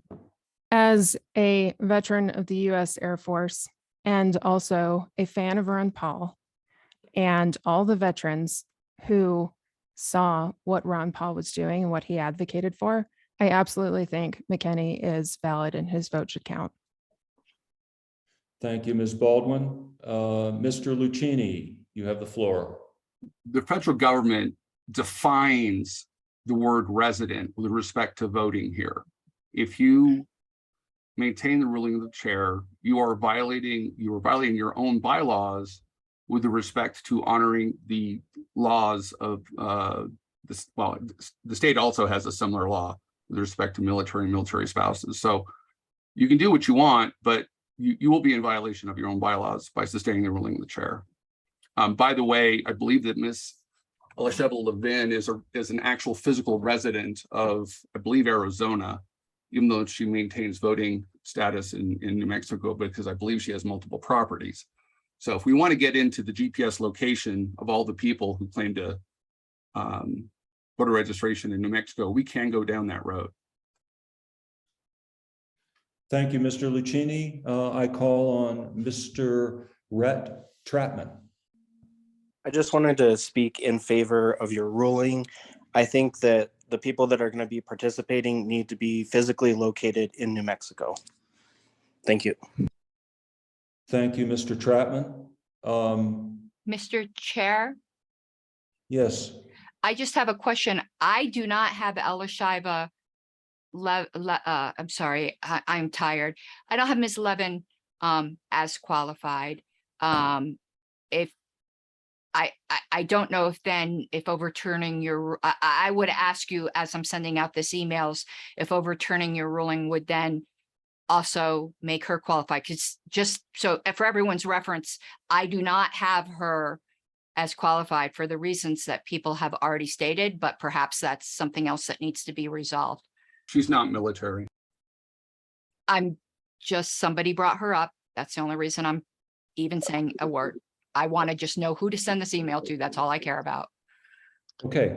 Well, and this is Elizabeth, and Elisheva owns a ranch in New Mexico. She maintains her residency in New Mexico.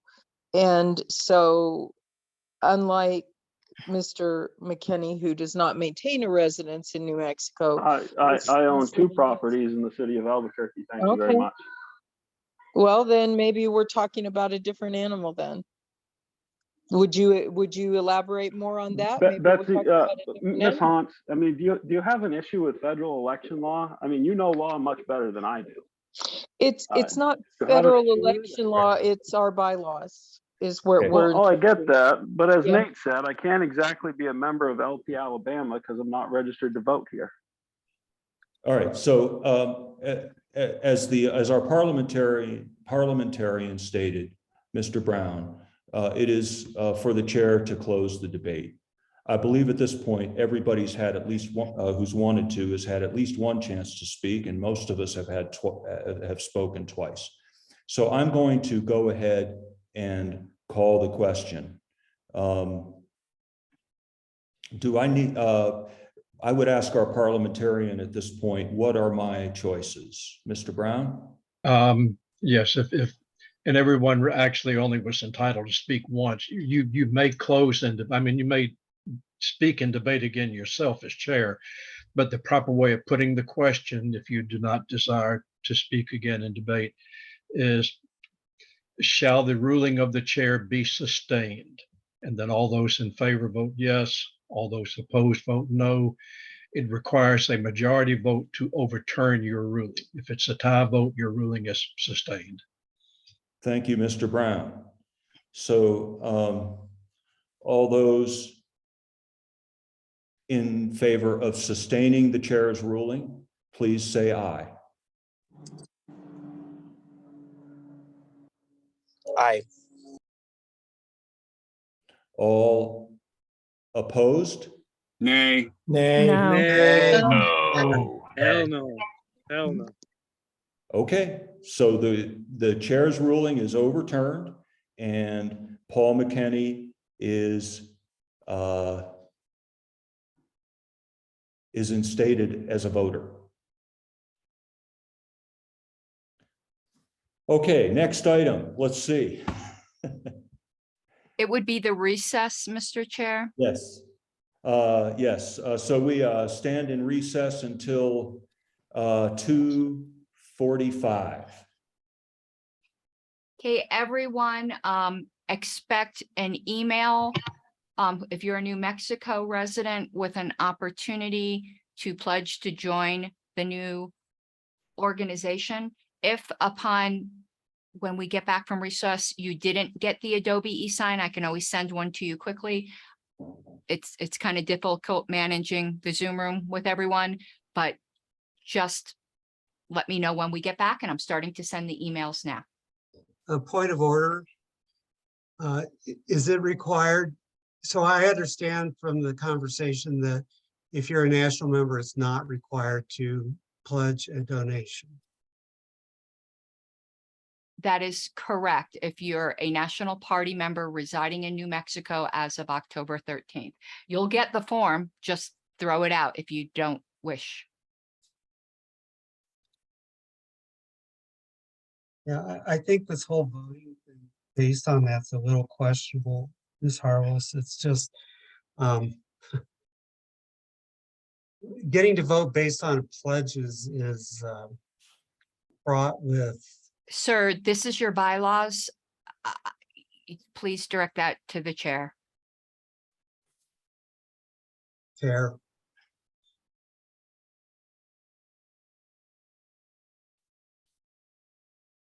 Mr. Snoy? Yes. Yes, Well, did you have something? yeah, same thing to you. It's, I think just requiring eligibility to vote based on pledges is highly questionable, and it's really not ethical even. Okay, well, I understand that you think that eligibility to vote based on pledges is not a correct procedure. We have a raised hand. Yeah, thank you, Mr. Snoy. Mr. Brown, you have the floor. It's my understanding from, if I recall your bylaws correctly, that you just adopted that the pledge is sufficient for purposes of this meeting. Or perhaps Ms. Harlow can speak to that also. The bylaws say you need to be a New Mexico member who signs a non-initiation of force pledge and also pledges to pay their organizational dues by January 1st, 2023. Those are the bylaws requirements. I can reread that whole proviso if anyone wants to hear it.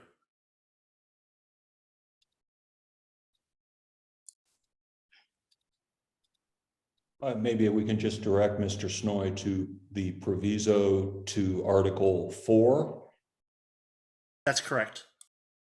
Yes, that is the proviso. That's the proviso under which we are operating, having adopted these bylaws. Correct, that you only need to be a national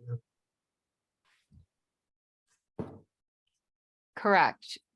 And everyone will have an opportunity, if they so choose, if they live in New Mexico, to join this organization. But if you're a National Party member residing in New Mexico as of October 13th, you have no obligation to do so.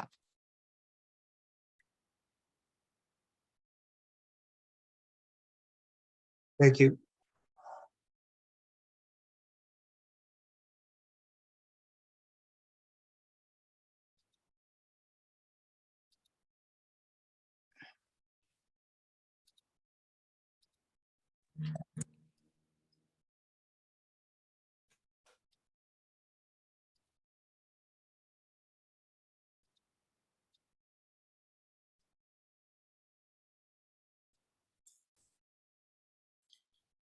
Mr. Chair Pro Tem, you need to declare us in recess and tell everybody what time to return.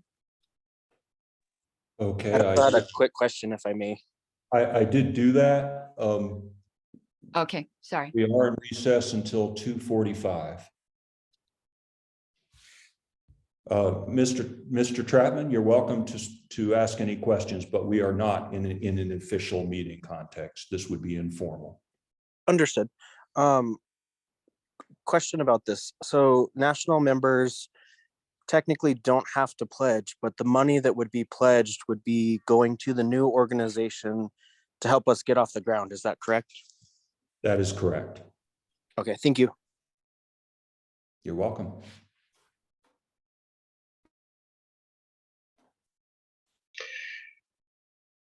Mr. Chairman, I want to say it's been a very well-run meeting, and I congratulate you folks. I think you guys have done an excellent job. Congratulations. Thank you, Mr. Brown. That means a lot to me.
And if Mr. Chair Pro Tem is here, just an FYI, Adobe is being a little bit fussy and is making me do all of these one at a time rather than sending it in bulk.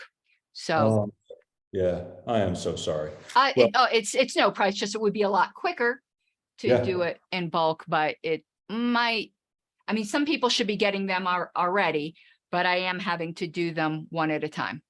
Yeah, I was going to ask you because I didn't see one yet. So, okay. Yeah, no, I haven't gotten, what's going on. I haven't gotten to you yet. That's okay.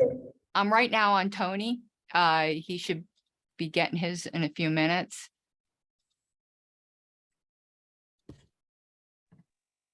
I am eagerly awaiting. And a few people again, like Tyler, you should have gotten yours. You're referring to the dues pledge? Yeah, the Adobe e-sign. I signed it. Okay. Thank you. I'm hoping it sends me prompt. It looks like it's sending me prompt notification. Is this pledge about dues or about the non-aggression principle? It's both. Okay, I'm pretty sure I did those. This would have been a couple minutes ago. No, but I did mine a couple weeks ago, something on before the 14th. That's to the national party. This is a requirement of the state party. Oh, I did that back in July. There is no state party presently, so that's not possible. You might be referring well to the previous party Yeah. that's disaffiliated and yeah, that doesn't count for this group. okay. Oh, so I'm a paid member to national, so I don't have to worry about this, right? Define, I'm hesitant to speak too much here. This isn't my group. Well, let me take this one. Okay, thank you. Go to work. Eric, so if you want to join this new group, you'll need to sign the pledge. Right? So whatever you've done with national or any other group doesn't count here. For this group, you need to do the pledge. Oh, okay. A member of this group. But do I have to pay more money? Do I have to pay right now for this group? Do I have to pay $25 right now for it? No, it's a pledge to pay no later than January 1st, 2023. Oh, okay. Thank you very much then. You're welcome. So I received the email.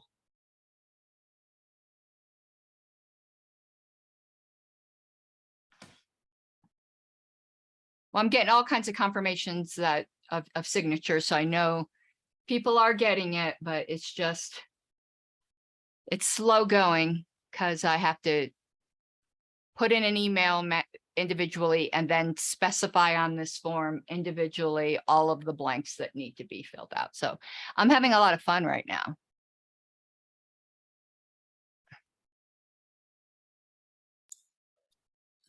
Karen Ann, should I be receiving one of these emails?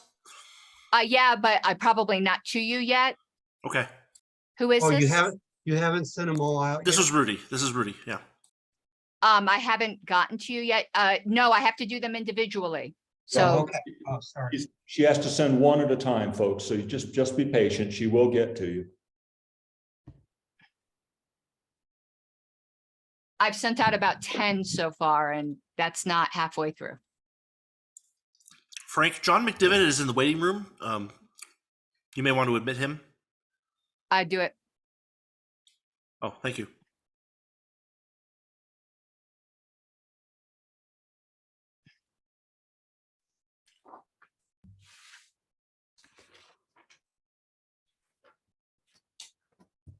I think it's really stupid that Adobe won't allow me to do this in bulk. I do have a pro account, like it's not like I'm trying to chintz out here or anything. Mr. Chairman. Yes, Mr. Brown. While we're in recess, I just wondered if you or if any other members have questions about the comments I made regarding the fact that your bylaws do not actually name the officers. But that's actually an RONR requirement, a Robert's Rules requirement, but you don't, let me rephrase it.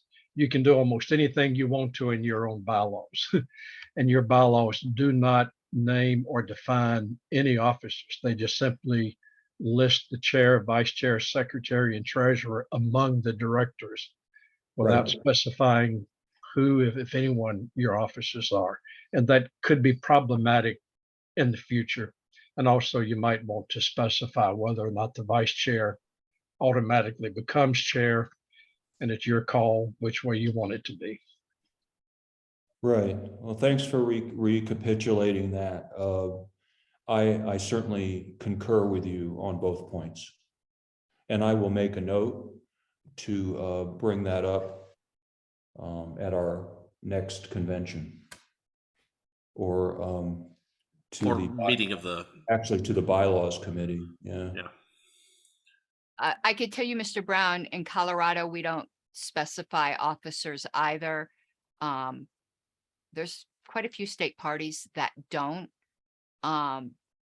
because there isn't a body within the body, so there isn't like an executive committee. So at least in Colorado, I don't know what New Mexico wants to decide, but at least in Colorado, we had decided it wasn't necessary to create a different class of director. It served no purpose. But I can tell you now, after the events of last year, there certainly is a purpose when it comes to trying to remove somebody. So that's certainly something to consider that we're going to be fixing in Colorado's bylaws, but we're going to fix that by defining the terms of office differently, not by creating officers.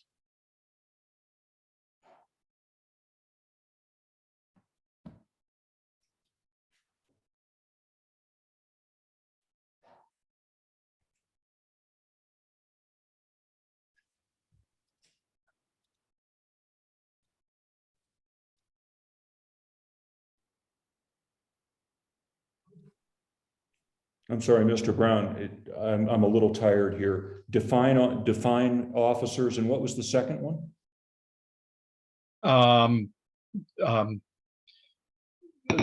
Successorship in the event. Oh, right, vacancy in the successorship. chair. Yes. Under Robert's Rules, if you have officers, and then almost every organization does. Some of the Libertarian affiliates may be different, but under Robert's Rules, unless your bylaws specify otherwise, in the event of a vacancy in the office of president or chair, the vice chair automatically becomes chair. That's the issue. The problem we had when Joe Bishop Henchman resigned was whether or not Ken Melman actually became chair, or was he merely acting chair, and that almost became an issue at the national convention. And most of the Libertarian Party bylaws that I have seen, at least the more recent ones, some specify specifically that the vice chair does become chair, and some say just the opposite, that he, and they usually do it by either saying that vacancies in office including chair, or vacancies in office excluding chair, shall be filled by the executive board or the state central committee. Just those two words, including chair or excluding chair, take care of that problem. And just a judgment call whichever way you want it to be. Yeah. We probably should do that in Colorado as well, because ours don't say that. Yeah. Yeah, it seems common sense to specify successorship. I could tell you our understanding, at least so far, I don't know what future boards are going to do, but our understanding so far in Colorado is that the vice chair becomes the chair. Right. That's the only way I've ever heard of it working. Well, national decided something different. Something else, huh? Yeah. I think they were wrong, and it was definitely appealable, but nobody chose to. Are you still sending out emails? Oh yeah, I haven't gotten to Okay. you yet. I'm at All right. Patty Maloney right now. No problem. I'm about halfway through. I think in the Louisiana bylaws, I believe specified that the vice chair does become chair. I believe the Texas bylaws are just the opposite. I think California is the opposite. I actually don't recall, but that they address it specifically, that there's no doubt what happens with their bylaws.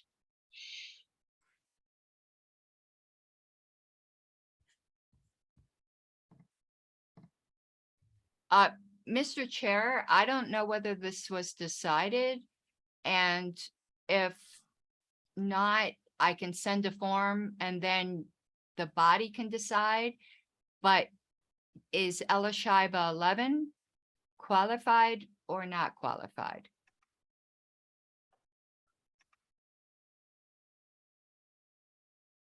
Well, we're in recess, so I can't give you a ruling of the chair. I would think so based on what we kind of came up with there, but I don't know. I mean, I could always send her a form and we can disregard it.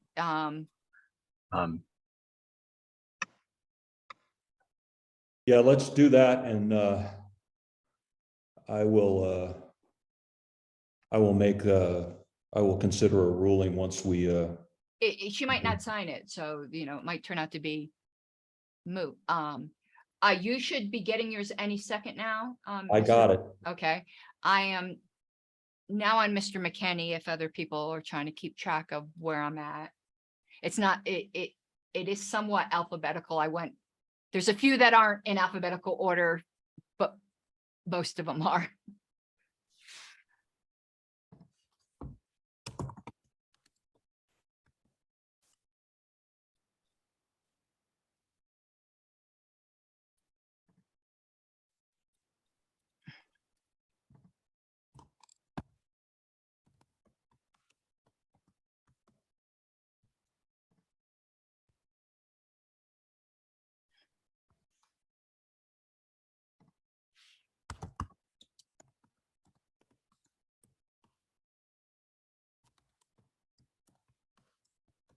I can tell you, I'm going to send a sternly worded email to Adobe. I'm going to Karen them.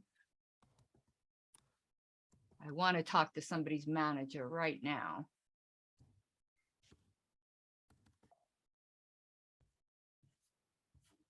We probably are going to have to extend recess slightly. Yeah, because, I'll take care of that at 2:45. yeah, because then we're going to have to read aloud who did sign. I So am I've got- on Lynn Panetta right now.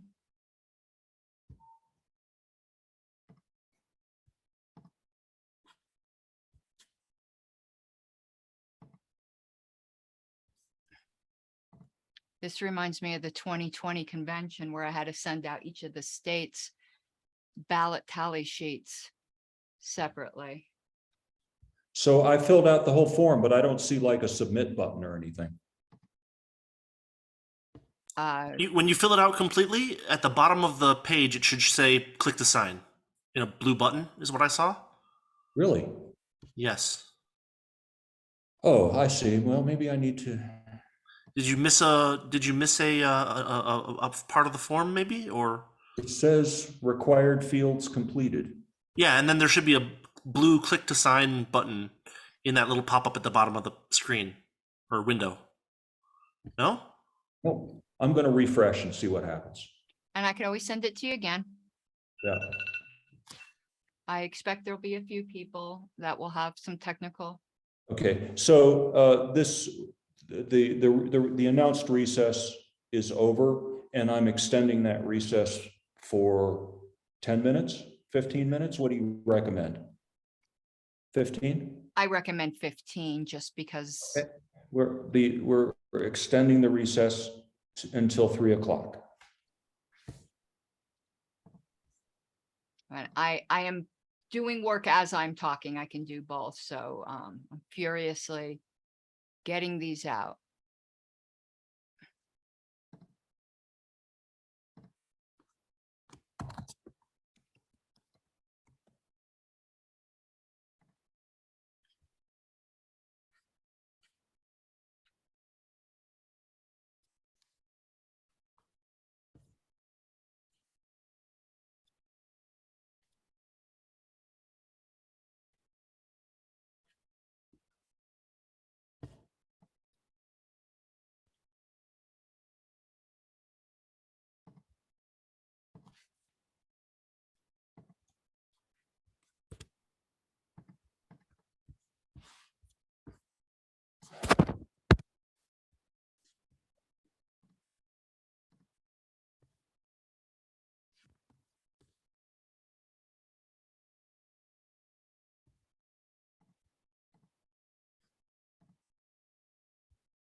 Okay, there you go.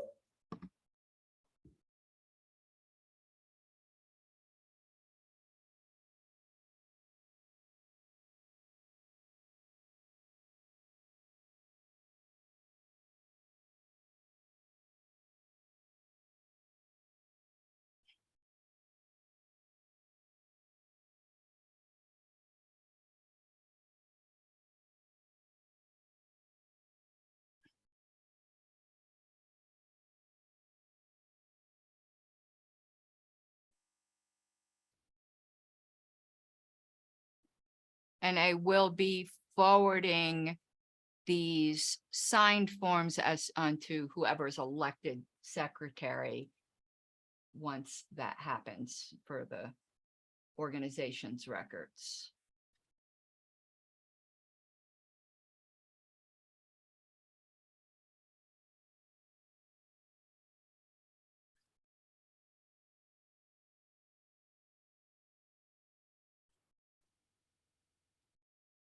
Mr. Trapman, I'm on you now. I'm filling it out right at this moment, just so you guys get an idea of where I am at.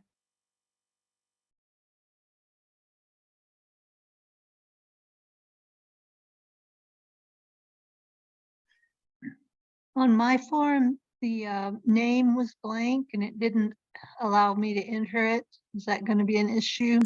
When you input the signature, Deborah, when you input your signature, when you type in your name for your signature, it'll populate the name full. It should populate the name. Yeah. Okay, I don't know. The other thing, there was a field asking if you could receive text on your phone, but there was no way to answer that. I couldn't either. So Okay. I just assume that's, we'll deal with that later. Yeah, I just wanted to make sure. I didn't look at it, I guess, after I had done the signature, so. It could be, you know, a dope, because I put that as a text box, but you know. Yeah, I just want to make sure it wouldn't invalidate the form, but if it populated it based on the signature, then that's cool.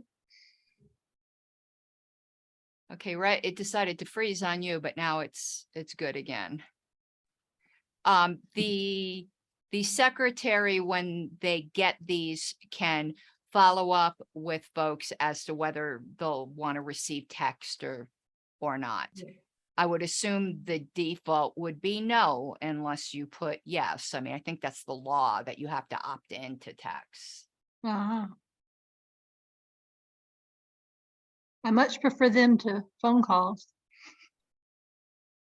I think that's everybody today. When my phone rings, I'm like, do you think I got a phone to talk to people? Are you out of your mind? Well, I like to talk to people, but if they're just sending out info or whatever, I would prefer that coming in a text. I guess I should.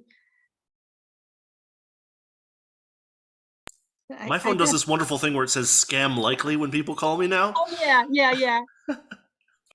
Almost everything I get is scam likely recently, it seems. I do have in the chat, Laura Burrows has indicated she hasn't received the pledge email, just FYI. Yes, she's going to be towards the bottom because she wasn't present at the time I started this process.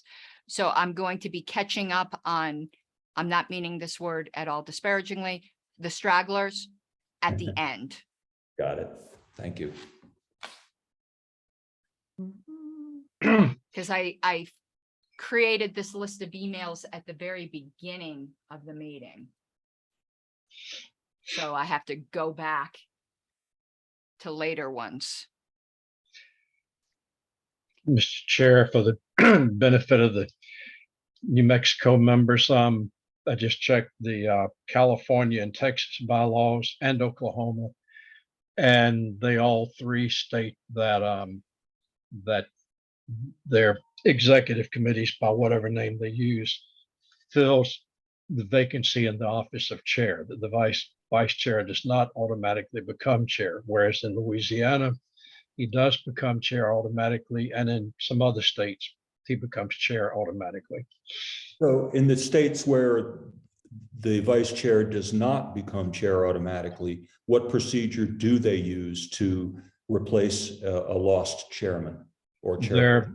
their state central committee or executive committee or whatever they call it fills the vacancy the same way they would fill other vacancies. In different states, some states have a state central committee, some don't. Um, um, they go by different names. It would be the governing body. In Yeah. your case, it would be, I guess it could be your board. I don't know if I think your board fills vacancies in the New Mexico bylaws. Yes. That's rather than the state central committee. Yeah, okay. Well, Yeah, I remember specifically looking at that point, and it's the executive committee, or the board, not the state central committee. yeah, okay.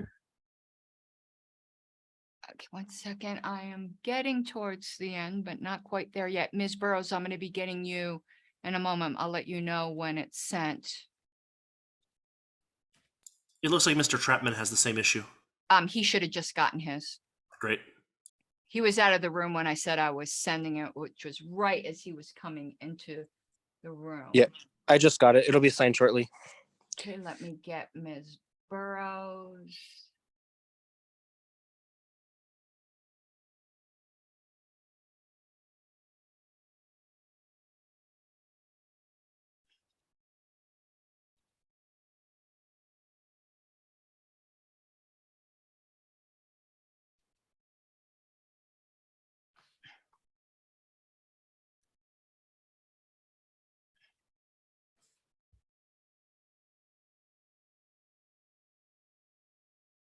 And Elizabeth, have you gotten yours yet?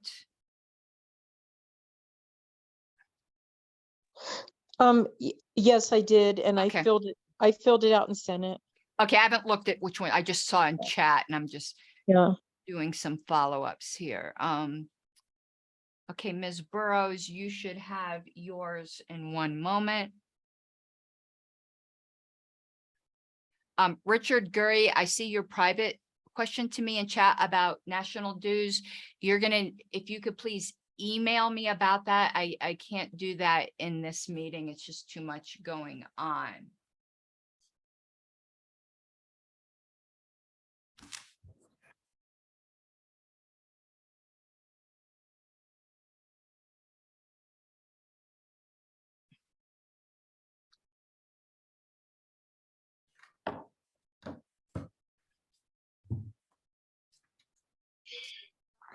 Well, by the way, Mr. Chair, Ms. Harlos is probably much more familiar with the state affiliate bylaws in general than I am. I have only examined those where I've been specifically retained to or asked to, and I think she's probably seen many more than I have. Okay, thank you. Yeah, she has shared some of what she's seen with me and with the bylaws committee, and it's been very helpful, and so have you. This is John McDivitt. I've received my email, but I can't seem to manipulate any of the fields on it. Are you doing it on your phone or? No, I'm on my computer. It's a Mac. Well, it should work on a Mac because I'm on a Mac. You have excellent taste.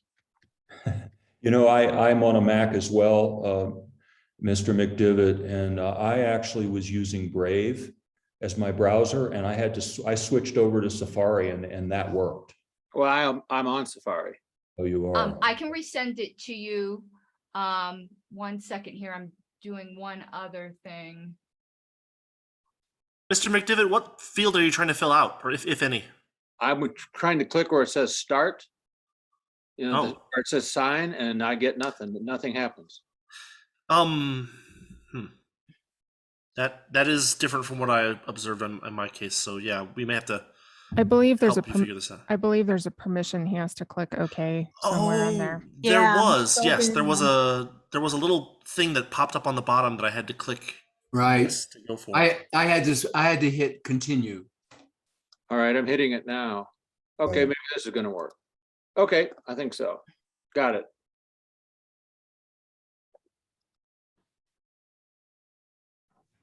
Okay, as far as I know, they have all been sent.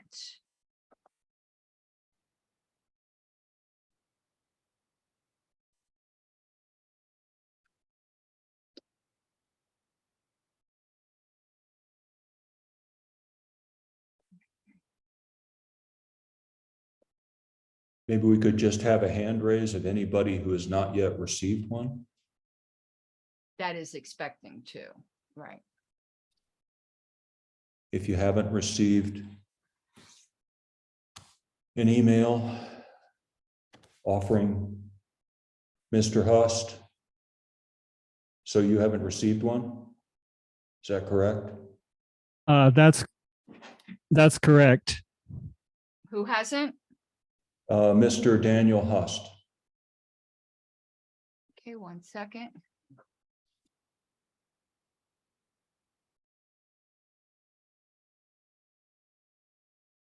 I will get one out to you.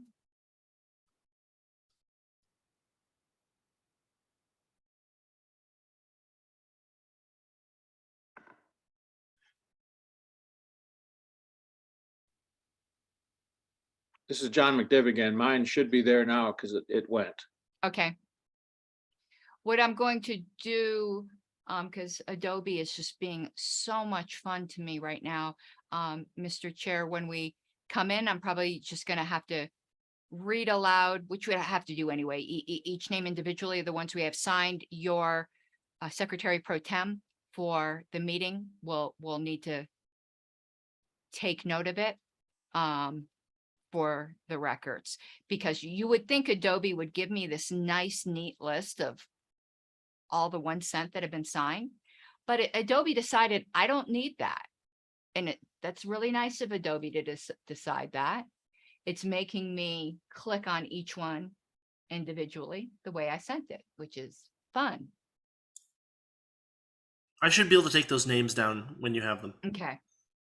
Because I do have emails, like my email box is full of emails that say, dues pledge has been sent out to signature to, and it says the email address. And for me to see whether it's signed or not, it's making me click on each of these emails. It's not even sending me an email back. Oh, it is on some of them. This is weird. More of you have said you've signed it, and I've only gotten 3 emails saying it's signed. I've got confirmation, though I'm going to have to look at the document to make sure, from Patricia Maloney, John McDivitt, Nate Banks. No one else have I gotten. Oh, and Maggie Shepard. Now just Rhett Trapman. Okay, I'll just start when we're called to order. We'll take care of it.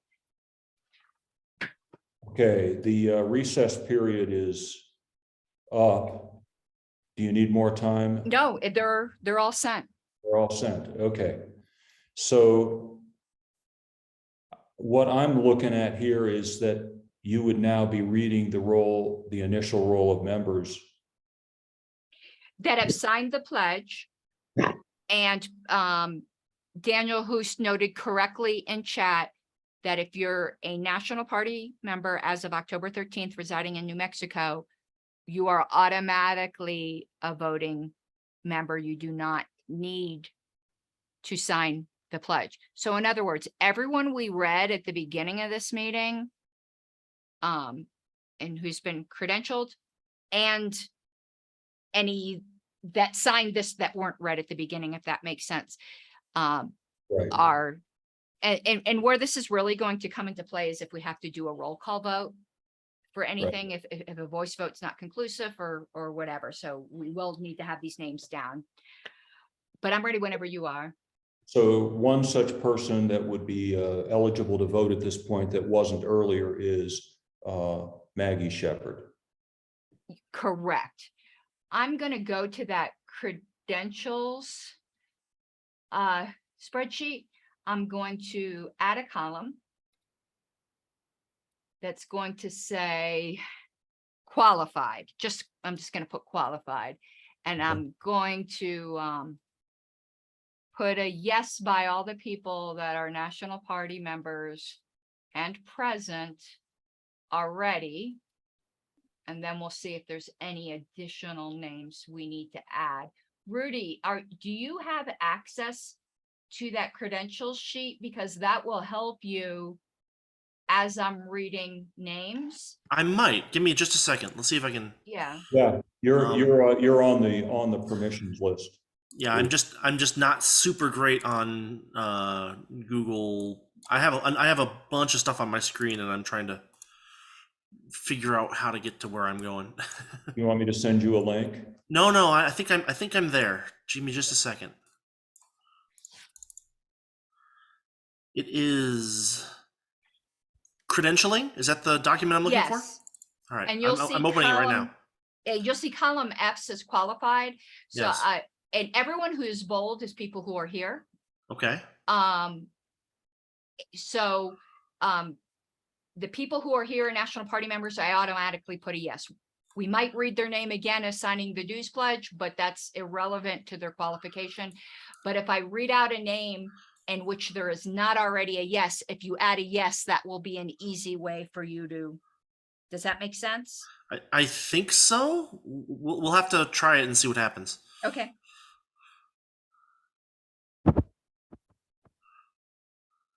Okay, so I am ready. Let me go, and I'm going to read out the ones who have signed, but I do need to pull it up to make sure that it's in fact signed. Not that I think anyone here would, say they signed, send it as signed when it wasn't, but it's my duty. So Nathaniel Banks. Okay. Let's see here. Let me look at, I'm gonna pull this up. This is a little slow going because I do have to do it. No, let's go slow. This is fine. What I'll be doing is I'll be typing down the names and checking to see if the qualified column is populated as you go. Patricia Maloney.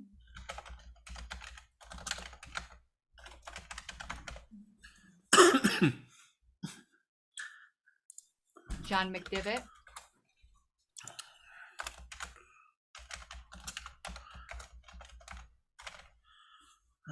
McDivitt. Okay. This one, it's my computer's not being the fastest today.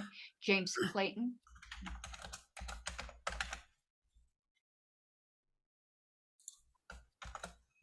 Okay. I have some people that emailed back that they're not going to sign it. You don't need to do that. Just don't sign it if you're not going to. Because I'm getting a ton of emails, so I'm just trying to cut down on that. Maggie Shepard.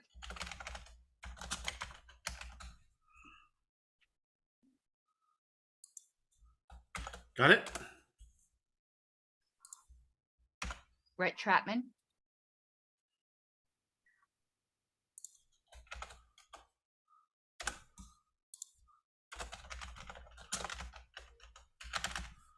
Got it. Aurelio Gallardo.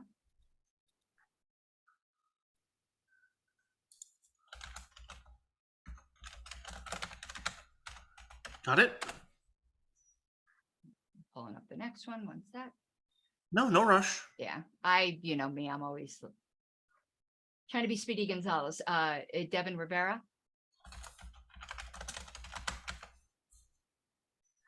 Rivera. Got it.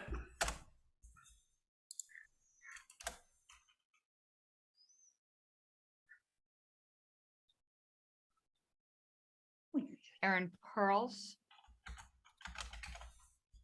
What was that last name again? Pearls, P-E-R-L-S.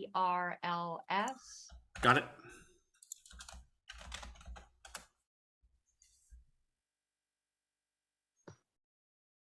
Frank Martin. Okay, got that one.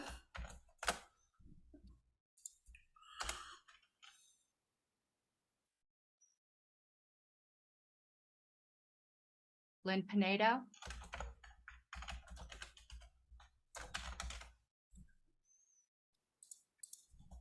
Got it.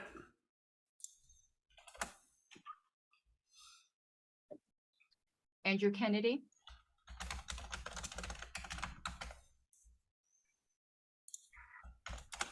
Got it? Oh, you want to know who I haven't set out to? I don't know if she's here. And maybe the chair could make a ruling, but I don't even see if she's here. I didn't send one to Elizabeth. I mean, Elishaiva. Elishaiva? Elishaiva. Yeah, Elishaiva 11. So the chair will need to direct me on that. Just so you know, I have not sent one to her yet. Elizabeth Hans, for you. I have that signed.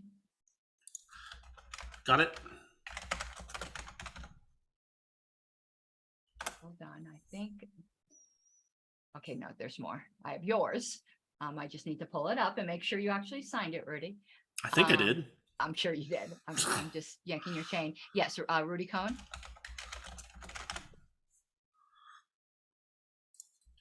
Got it? Eric Jardine.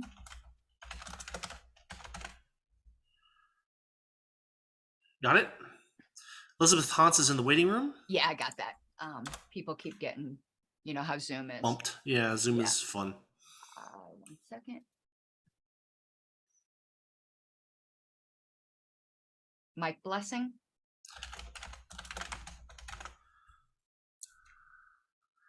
Yep, got him. There's still more. I know. Yeah, I know. Tom Fachan. Can you spell that last name? Fachan. Oh, okay. Fachan. Thank you. Got him. I'm probably mangling quite a few. That's fine. It sounded like a B starting name when you said it the first time. It's actually Fashawn, but Fashawn. Okay. Don't worry. Oh, fancy. Fashawn. Oh, it shouldn't be fancy. Richard Gurry.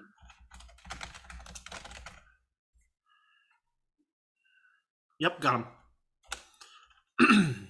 Don Bruckner. Got him. If some of you are signed earlier, wondering why you're being called later, as I'm going backwards on my email. So don't sweat it if your name hasn't been called yet. Deborah Beatty. Hey, you got my name right. Yay! For once, God, I know I'm killing people's names. You get a gold star for mine. And if you all got an email saying that the document was from a Karen Dos Santos, that's my maiden name, if you're wondering what that's all about. Antonio DeGidio. Shows you how long Got you him. had this Adobe account.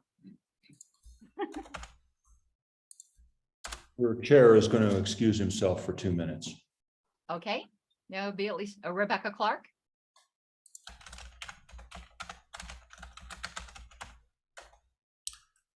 All right. Okay, I'm just scrolling down. No, let's go nice and slow. We don't want to miss anybody. Tyler Askin. All right.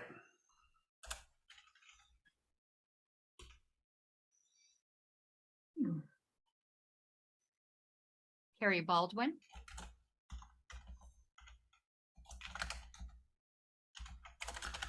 Okay.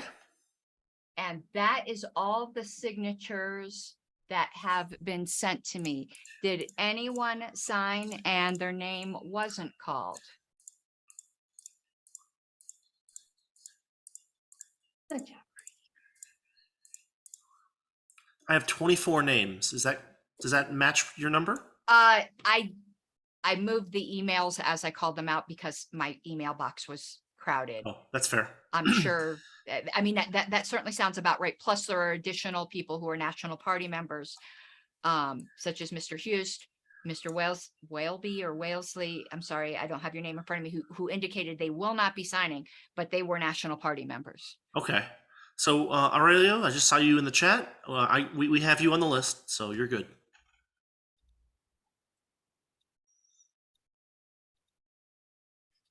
Okay, it looks like I have everybody. I am going to pull up and I'm going to send to Elishaiva, but it will be up for you guys to decide whether or not that's valid. I just want to do that to get it out of the way. As a point of information, was she ever on this Zoom meeting? She was, I I admitted her. She was on by phone.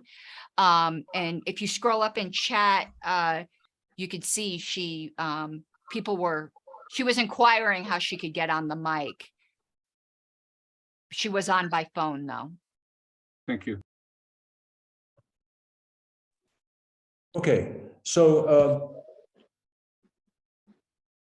our two secretaries, you're at the conclusion of your business. Is that correct? Except for I'm waiting for a decision on Ms. Levin. Right. Okay. So I'm going to make a ruling of the chair that Elisheva Levin be allowed to vote. If she signs. If she signs the pledge. Yeah. So do I have an appeal? She's not a national member? I thought she was already a national member. She's a national member, but chose to be a national member. Wait, hold on. Let me look. Good question. Issue is a residency or something like that. I think she's a national member and that. Yeah, I mean, look, the reason I brought it. Delegate allocations to another state. Right. So, which is irrelevant for this. The only reason I brought it up was the McKinney situation. I'm aware that she owns multiple properties in multiple states, but she has residence here. So I don't think there's any objection to her being considered a voting member, at least not for me. Yeah, I don't think so either. Yeah, I think it makes sense to use that legal definition. And this is Elizabeth. I've spoken with her because we were trying to get her on with the Zoom, and much like me, she's technologically challenged. And but she's moving into an apartment here in Albuquerque because she works with the Health Sciences Center. She works here. She lives here. She owns property here. She's a resident. Okay, so hearing no objection, what I'd like to do is suggest that we move on. And well, the result of the motion is that Karen Ann, you should send her one. I did. I sent her one. Okay. Okay. Good.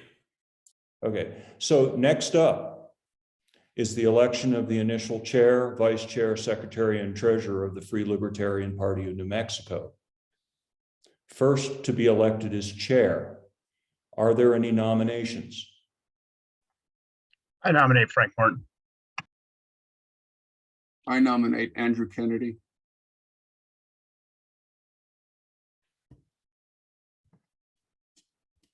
I nominate Frank Martin.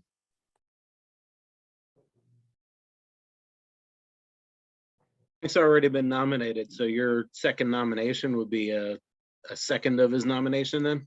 Well, there's no seconding required for nominations. That's Yes, right. Yeah. no seconding required for nominations here. So we have two nominations so far, Frank Martin and Andrew Kennedy. Are there any further nominations? And Mr. Chair Pro Tem, I neglected to add to the notes I gave to you where the organizers did talk about, of course, it's up to you guys, the possibility of having the nominator and the nominee get to speak to the nomination for 1 minute each. That's up to you guys. I just wanted to admit my fault that I did not put that in your notes as requested. Thank you.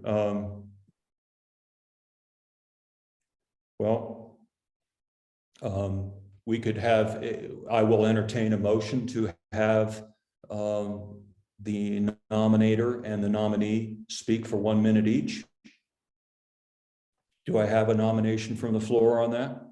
I'll motion to that. Will someone second me? I'll second.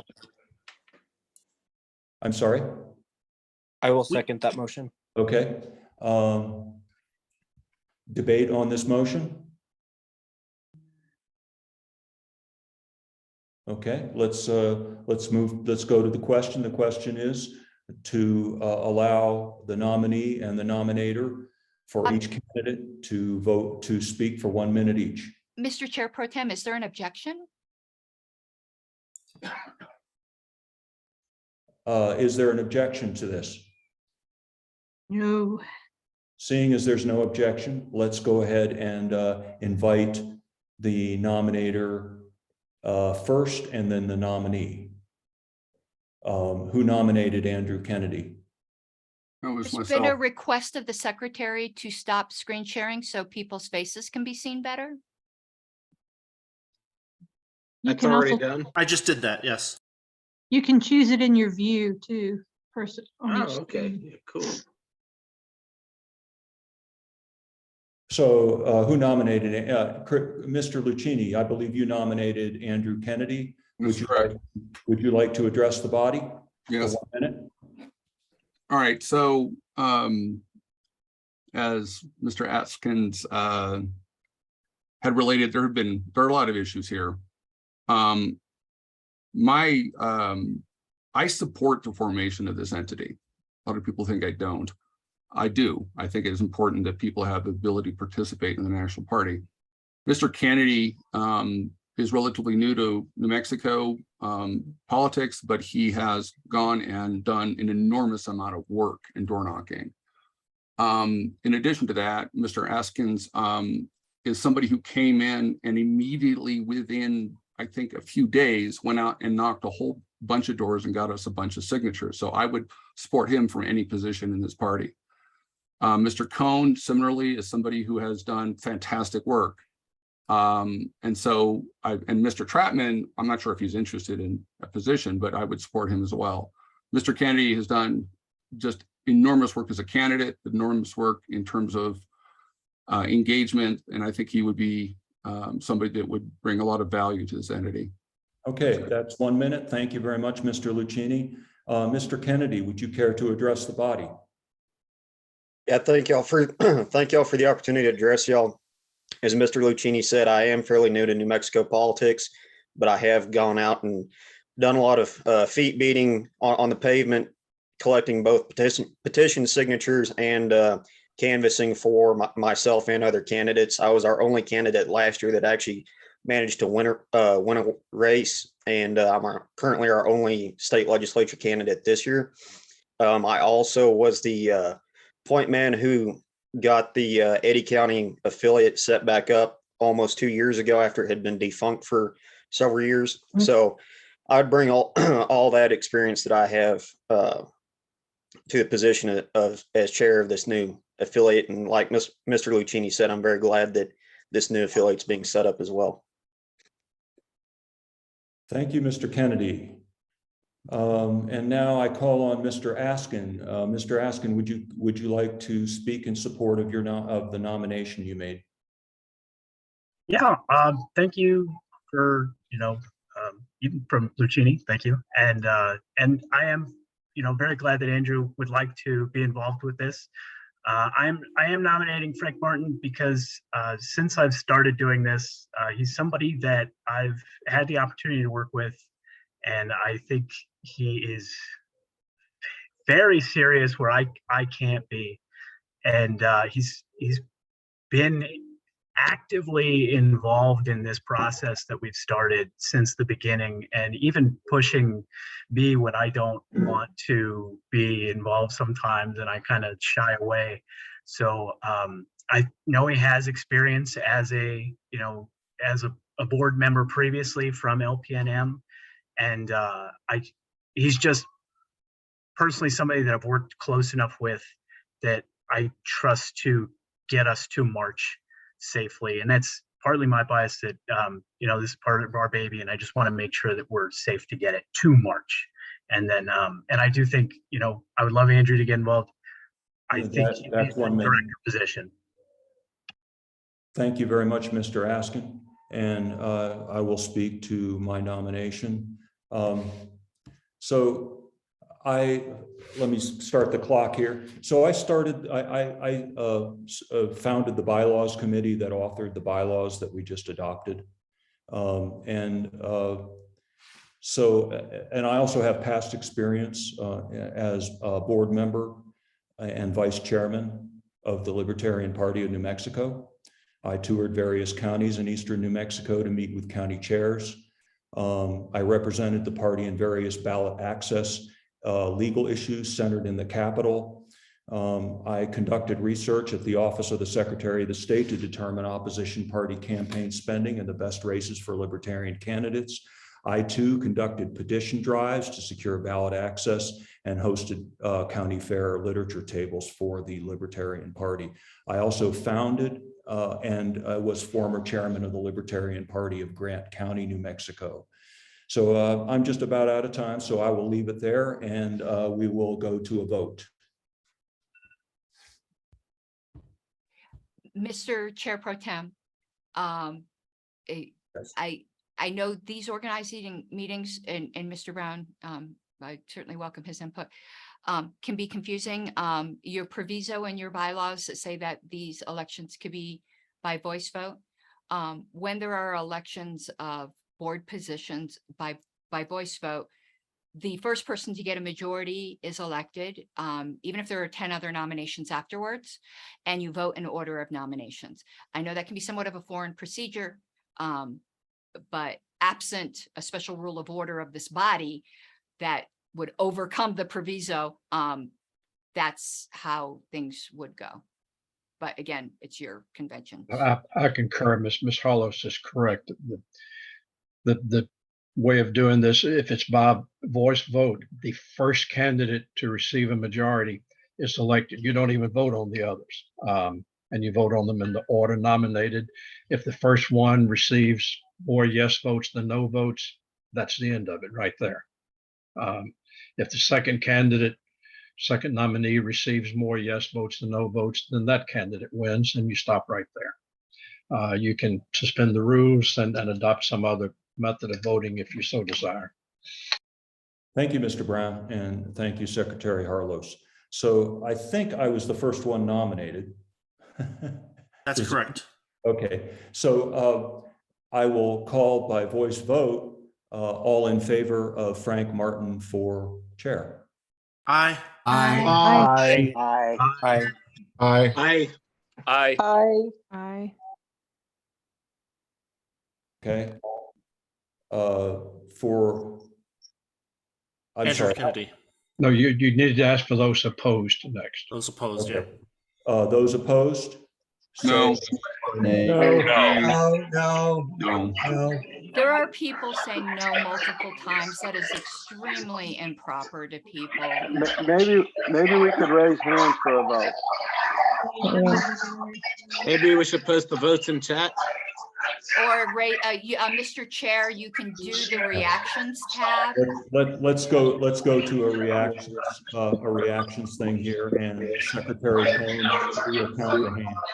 Nate, you say Nate. Thanks. We need some muting going on, please. Yeah. Let's mute everybody, please, for our host. Thank you very much. All right, we're going to go on to a reactions-based vote. Would everyone please post a thumbs up in the reactions tab for how do we do this? Do we do yes, no for each person? Or? I would say all those in favor of electing Frank Martin as chair to indicate by doing a thumbs up in reactions. Then wait for them all to be lowered and then say all those who are opposed do a thumbs up. That's and I have to count them and such. Yes. Okay. Pardon me, can I interject? If you notice on the reactions, there is a yes and a no. Oh. The green check is a yes, the red X is a no. Then green check is even better. Perfect. Ms. Beatty, I mean, we could do the yes and no, but they still need to be taken separately. Yes, but we don't want to mix them together because they start shifting around the screen.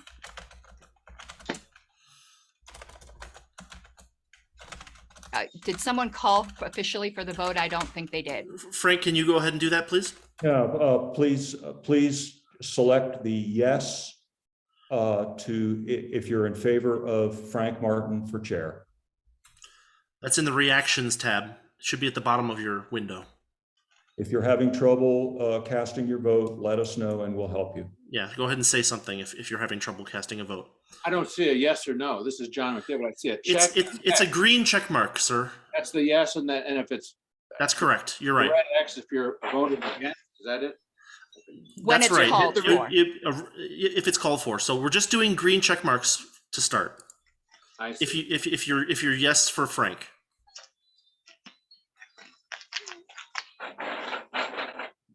2, 3, 4, 5, 6, 7, 8, 9, 10, 11, 12, 13, 14, 15, 16. Unfortunately, it's difficult to get everyone on one screen. So I'm I can counting see. behind you. If you want to count, I'll let you know if I concur. Okay.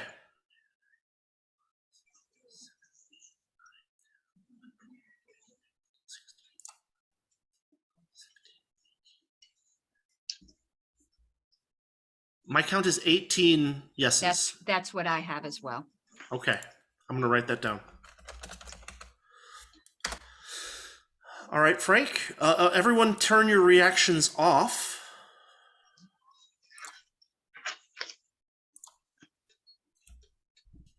Once we see those all cleared, we'll move on to the no's.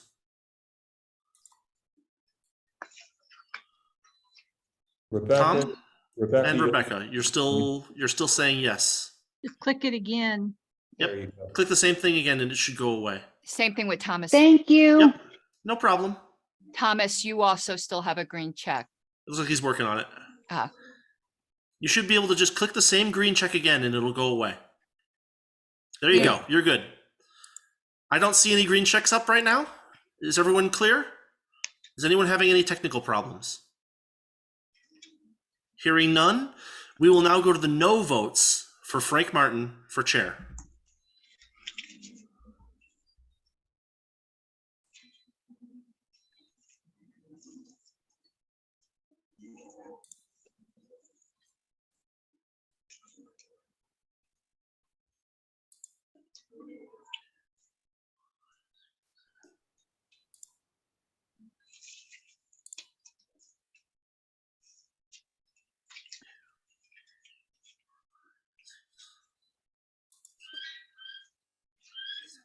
I'm seeing 8.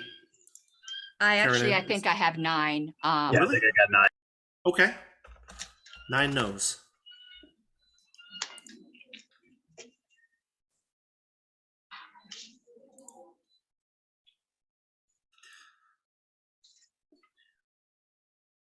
Okay, so if I understand correctly, that is the end of the chair.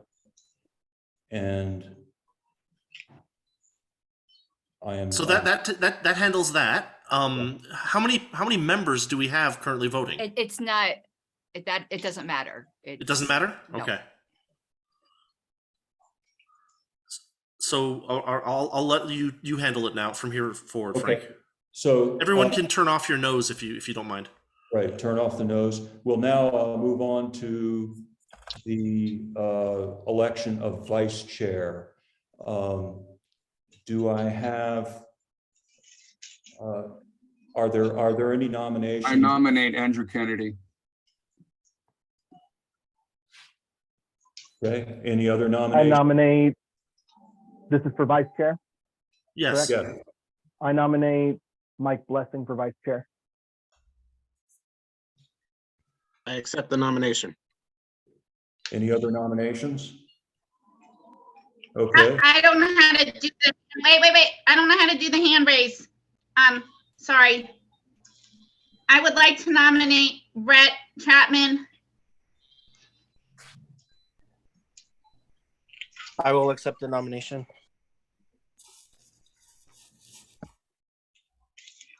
Okay. Any other nominations for vice chair?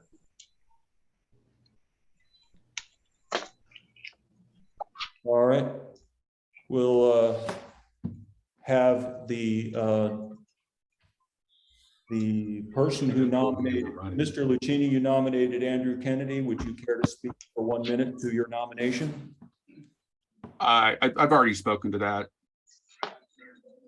Thank you. And Mr. Kennedy, would you care to speak to your nomination?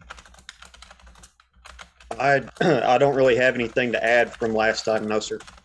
Okay, thank you. Mr. Panetta, would you care to speak to your nomination of Mike Blessing? Yeah. Having worked with Andrew a little bit, done some meetups out in our part of the state. I appreciate what Andrew's done. nominating Mike Blessing because he's been with this group, trying to put this bylaws group together. He's been supportive of this the whole time. You know, he's been active, and we've asked him to be active, and you know, he volunteered to step up and help out in this, you know, in these proceedings. Yeah, so my full support goes to Mike Blessing. Thank you. Thank you. Mr. Blessing, would you care to speak to your nomination for 1 minute?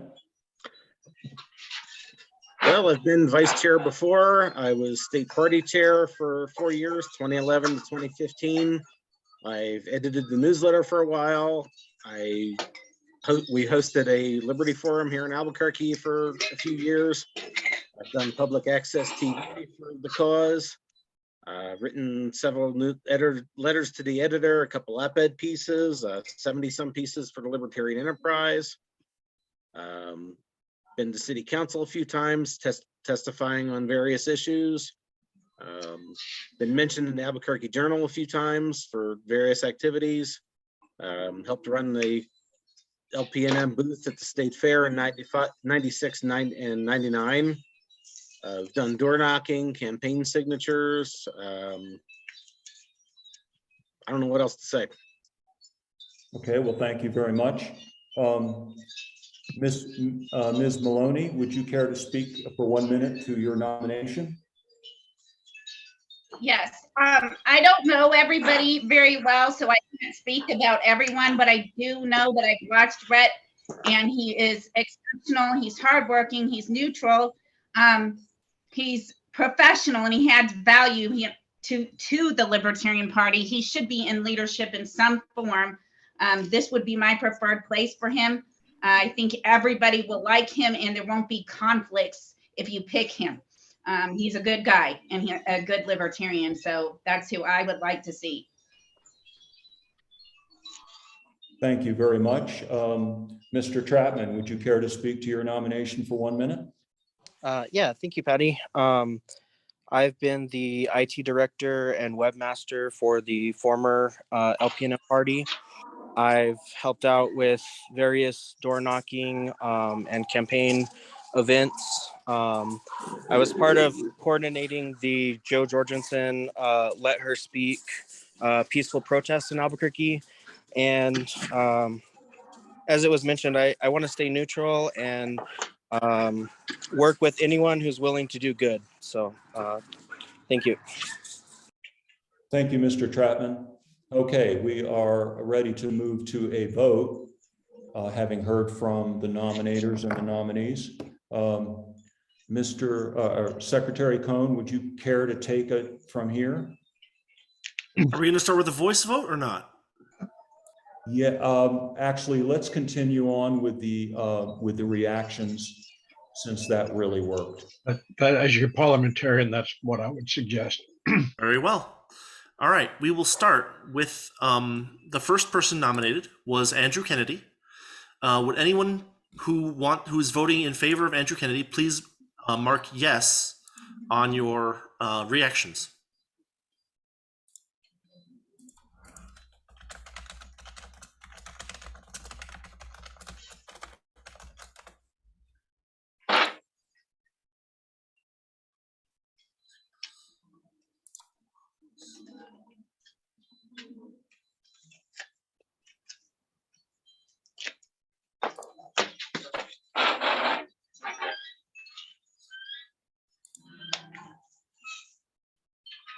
Is there anyone still trying to vote?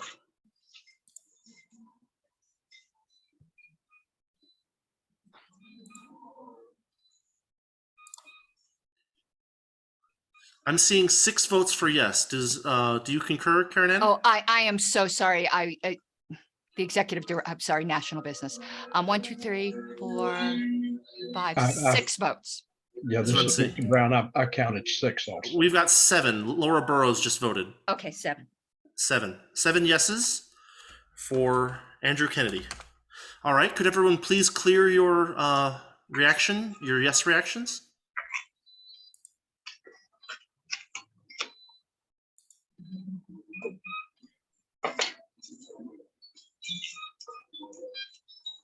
Ms. Burrows, please clear your reaction.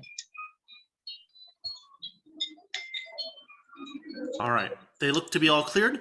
All people who wish to vote no for Andrew Kennedy, please click the no reaction on the reactions tab.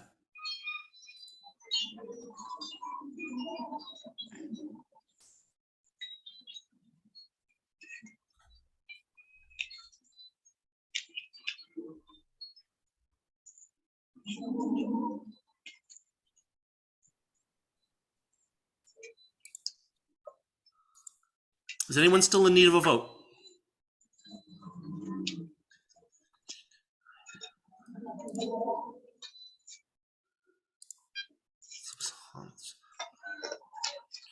I'm reading 15, I believe, for no.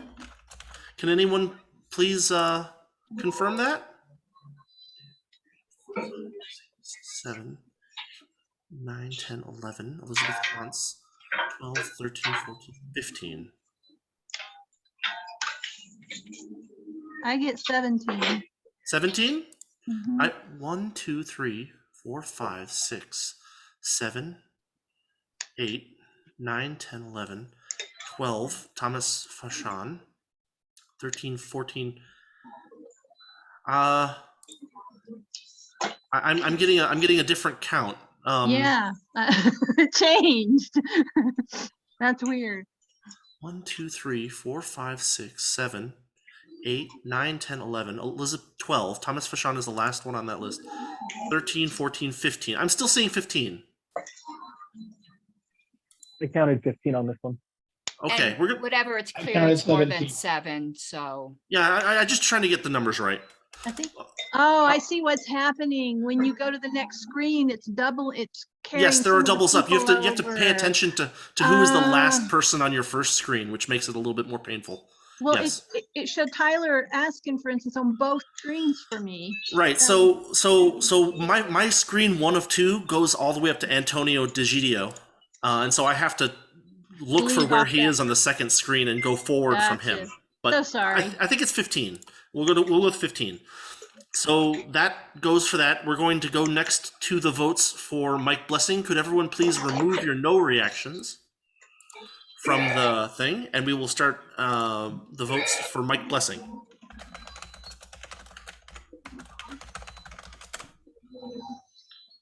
We still have some no votes up there with Frank, Richard. Frank, could you please take care of your no vote?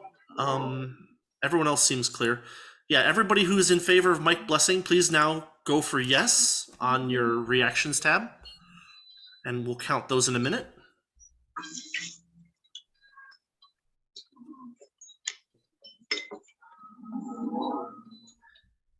If there's anyone who hasn't voted yet, let me just say something, but I'm going to start counting now.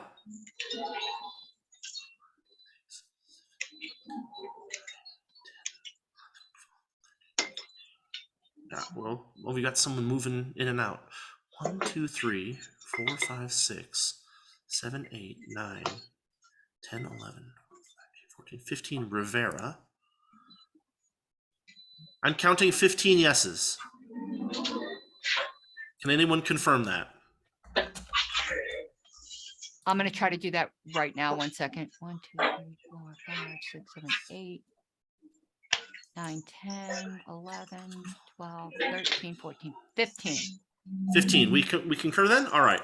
We now have 15 yeses for Mike Blessing. Could everyone please turn off your yes reactions?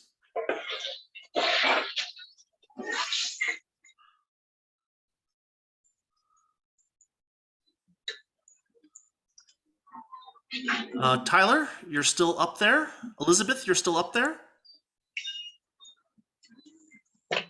Tyler's clear. Sorry, I was eating a sandwich. No, it's fine. Elizabeth is clear. All right. Now we're taking the no's for Mike Blessing. If you are voting no on Mike Blessing, please click the no reaction in the reactions tab.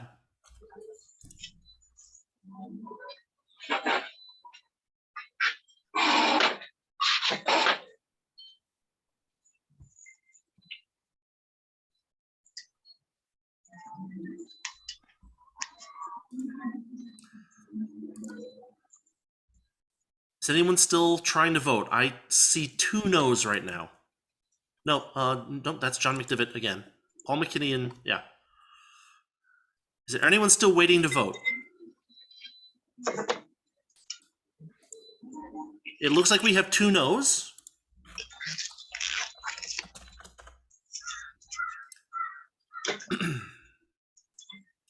So that's 15-2. Does that mean that we're done, or does that mean that we still go on with Rhett's votes? No, that means Mike Blessing is elected. All right, Mike Blessing is elected. Okay, so first, before we move on, I just want to ask everybody to be careful to mute yourself. We are getting some background noise here. Now, next up is the election of the secretary of the Free Libertarian Party of New Mexico. Are there any nominations? I would like to nominate Rudy Cohn. Rudy Cohn is nominated. I accept the nomination. I would like to nominate Patty Maloney. Patty Maloney is nominated. Any further nominations? Okay, we will move to a vote. Secretary You want to Cohn. hear speak on behalf? Oh yeah, I'm sorry. Thank you for reminding me, Mr. Trotman. Yeah, so Lynn, Mr. Pinetto, would you care to speak for 1 minute to your nomination? Yeah. My specific working with Rudy Cohn has been specifically in this bylaws organization or group of people that we're trying to get this going. And there has not been a person that I think has been more attention to detail than Rudolph Cohn, catching any of the mistakes, his ability to really checking things on our behalf on the fly, correcting, when called upon, he answers. Thank you, Mr. Pinetto. Mr. Cohn, would you care to speak for 1 minute to your nomination? Sure. I'd just like to thank Lynn for the nomination. And so as secretary, I've been working as a scientist for a long time, so I'm comfortable dealing with large data sets and manipulating them. And they say I have a good attention to detail, and I don't want to toot my own horn, but maybe that's true. And yeah, I'd be glad to serve as secretary. Thank you. Thank you very much, Mr. Cohn. Mr. Trotman, would you care to speak for 1 minute to your nomination?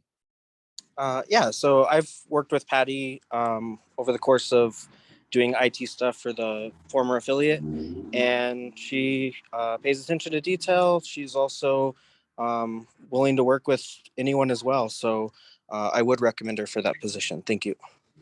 Thank you very much, Mr. Trotman. Ms. Maloney, would you care to speak for 1 minute to your nomination?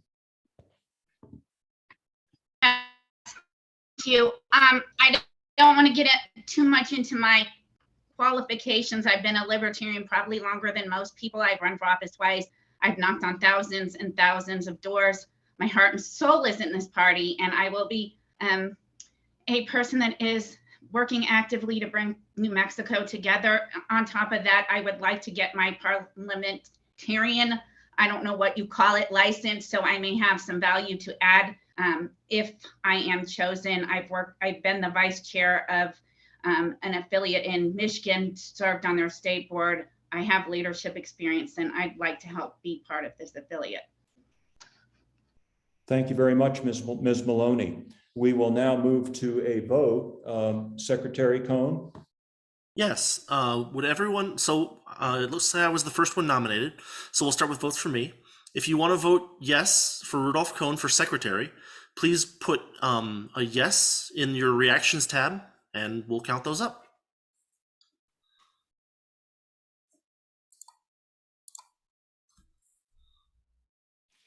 Am I allowed to vote on myself, or should I just abstain? No, yes, you should vote on yours. I mean, I can't tell you what to do. You're allowed to. I'm allowed to. Okay. Just wanted to make sure. I always vote for myself, but you do you, boo-boo. All right. It looks like people are getting their votes in. I'll start counting.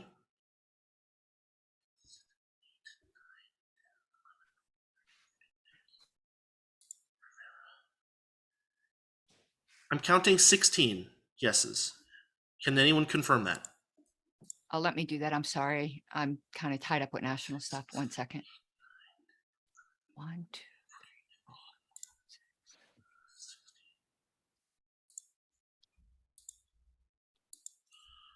16. Okay, yeah, I have 2 people in the chat who also confirm that count. I see that. Feel free to unmute yourself for a second to say, your name and yes or whatever. Anyway, we'll proceed. Let's clear out all our reactions now. And then we'll proceed with the no votes.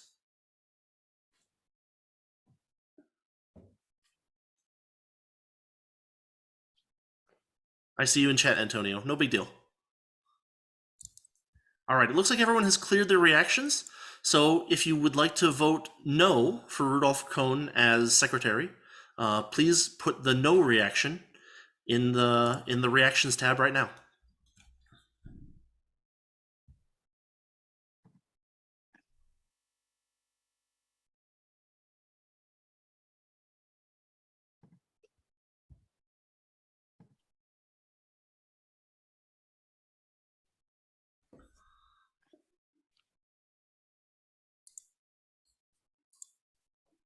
All right, it looks like we have 2. Maggie, did you turn it off accidentally? I don't want to misunderstand your vote. I'm talking to Maggie Shepard. That was accidental. Okay, all right. So we have 2 no's, unless I am miscounting. Does everyone else see the same thing that I see? I do. Okay, 2 no's. I believe that completes it, or do we need to go forward with Patty? We could go forward with Patty if we need to. No, that completes it. Okay. Rudy Cohn is secretary. So we will now move on to the election for treasurer of the Free Libertarian Party of New Mexico. Are there any nominations? I would like to nominate Tyler Askin for treasurer. Tyler Askin is nominated. Are there any further nominations?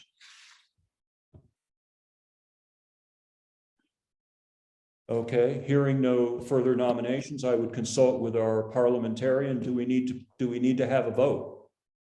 And no, Mr. Chair, you can simply declare him elected.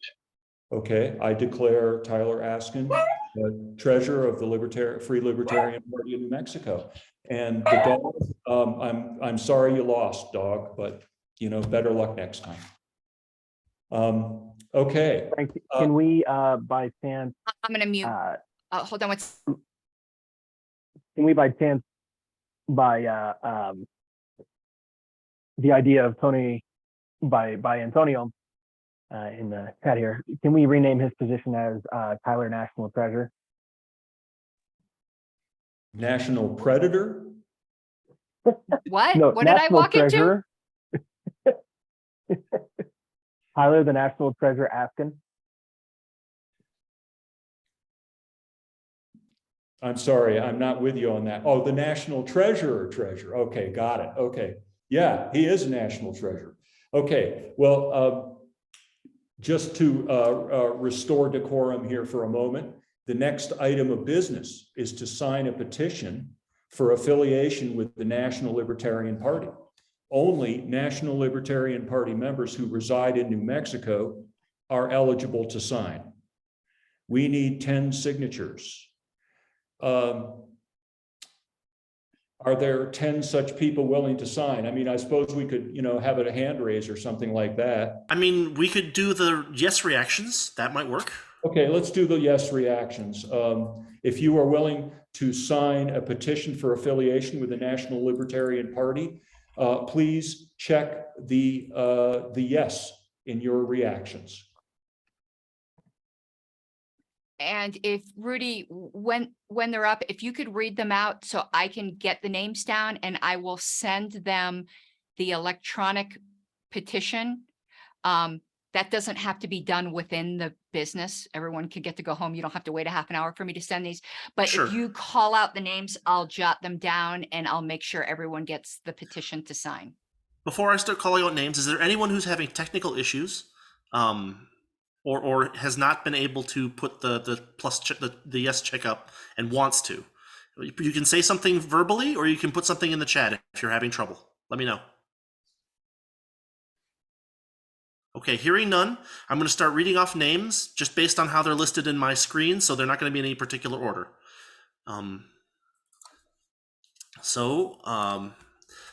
We've got Rudolph Cohn.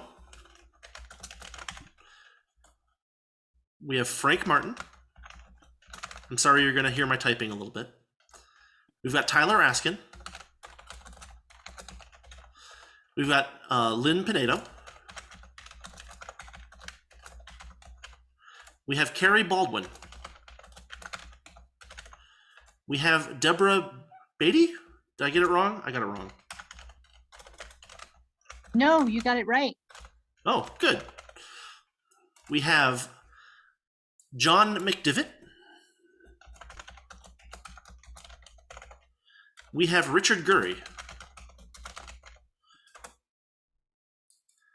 Karen Ann, am I going too fast or too slow? Oh, or no, what? no, you're fine. I'm doing it longhand, believe it or not. So yeah. So am I. I'm typing them out. I've got Mike Blessing. I've got Patty Maloney. I've got Rebecca Clark. I've got Aaron Pearls. I've got Rhett Trapman. I have Elizabeth Hans. I have Antonio DeGidio. I have Thomas Fashan. I have Devin Rivera. Need to click the forward thing. So Jeffrey Douglas was the last one on my list here. So, and I have Daniel Hust Jr. is the last one. Okay, so that is 1, 2, 3, 4, 5, 6, 7, 8, 9, 10, 11, 12, 13, 14, 15, 16, 17, 18. I will get those out immediately after this meeting. And Did I miss anyone? Did I miss anyone? Devin Rivera. He's in the list. Okay. Yeah, no, he called me. All right. I'm sorry, I interrupted you, Karen Ann, but oh go no, ahead. it's y'all's meeting. I'll get those out this evening. If you could sign it right away and get to me, I'm super excited to present a fully signed petition to the LNC. I've already anticipated a successful meeting because I have faith in you guys. So it's already the approval of a petition is already noticed for our November meeting. So when you guys will hear from the National Party is next weekend. We are meeting in Austin. An email vote wouldn't be faster. That is the soonest it could be approved. So it's on Saturday's agenda. So exactly a week from today. I don't see any problem with the approval. I saw no irregularities here that would cause me not to vote to approve. So yeah, I'll get this out. You guys sign it, get it back to me. I'll send copies of all of the signed dues thing to Mr. Cohn and Mr. Martin. I will also send a copy of the fully signed petition to Mr. Cohn and Mr. Martin. And you guys had a fantastic convention. Congratulations. And I do, if you'll indulge me, have a point of information to Mr. Chair. Those who ran for positions but weren't elected, is there a possibility they might be considered for some of the vacancies that currently exist on the board, since only those 4 were elected today? Yes, there's every possibility that, and I would certainly look forward to considering them for those directorships. I also put something in the chat. You know, I really do. We have lots of room for participation in this party going forward. You know, we've only elected 4 people here today. That's nothing. We need a lot more participation. So, you know, please stick around. Don't take that you didn't win this election as, you know, meaning that we don't love you or whatever, because it doesn't mean that at all. You know, so, and also keep in mind that our terms it will expire at the annual convention that will be held in March. So at that time, there will be all new elections for everything we did today, as well as directorships. So does that answer to your question, Secretary Harlos?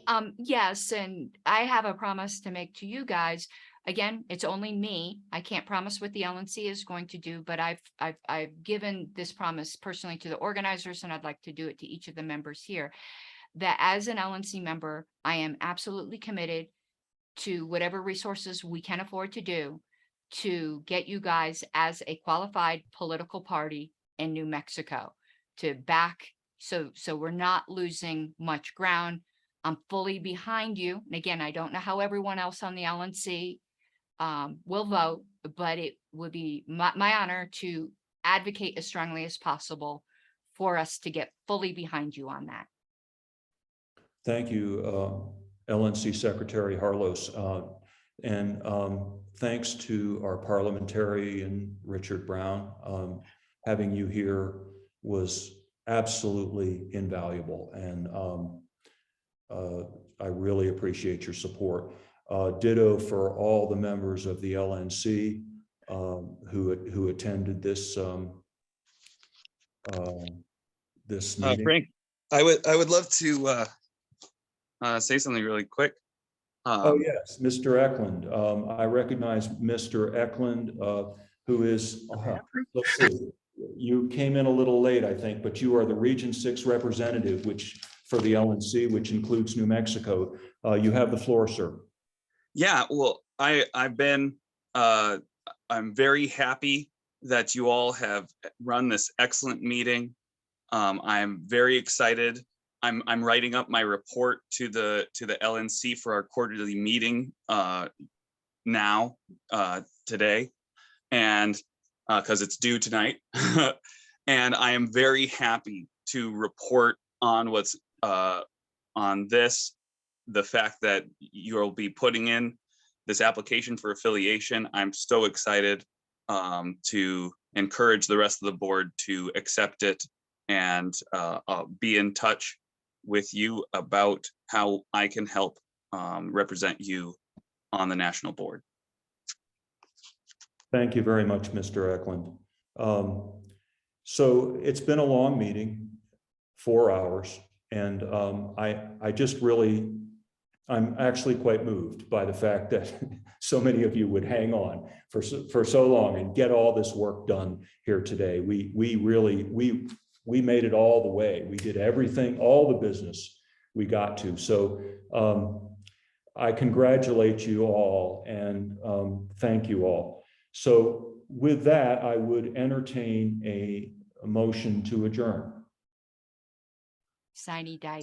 Second. Yes, this is, by the way, just to be clear, this is an adjournment sine die. It's been seconded. Yeah.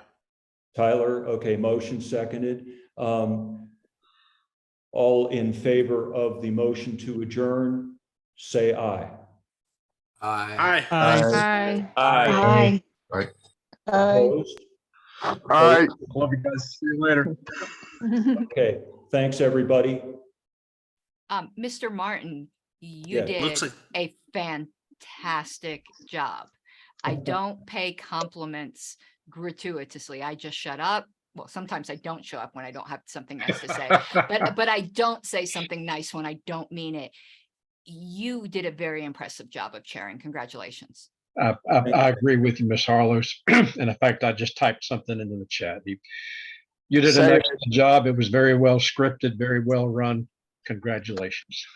Yeah, well, LNC Secretary Harlos, you really coordinated all this, and I'm very impressed by what you can do. As I emailed you earlier today, I'm really glad you're on our side because it would be you would be a formidable opponent, and to say the least. So thank you very much, Secretary Harlos. It's been an honor and privilege to work with you. And Joseph and I, we are at your service on the LNC. I'm sure I speak for him on this. So I'm Oh, going yeah. to scoot off. Rudolph, I never know what to say, is co-host. So if you guys wanted to hang out and chat about New Mexico things, I mean, you'll still have the room. Actually, I'm going to make him, I don't want it to kick you off when I kick off, but my husband's been patiently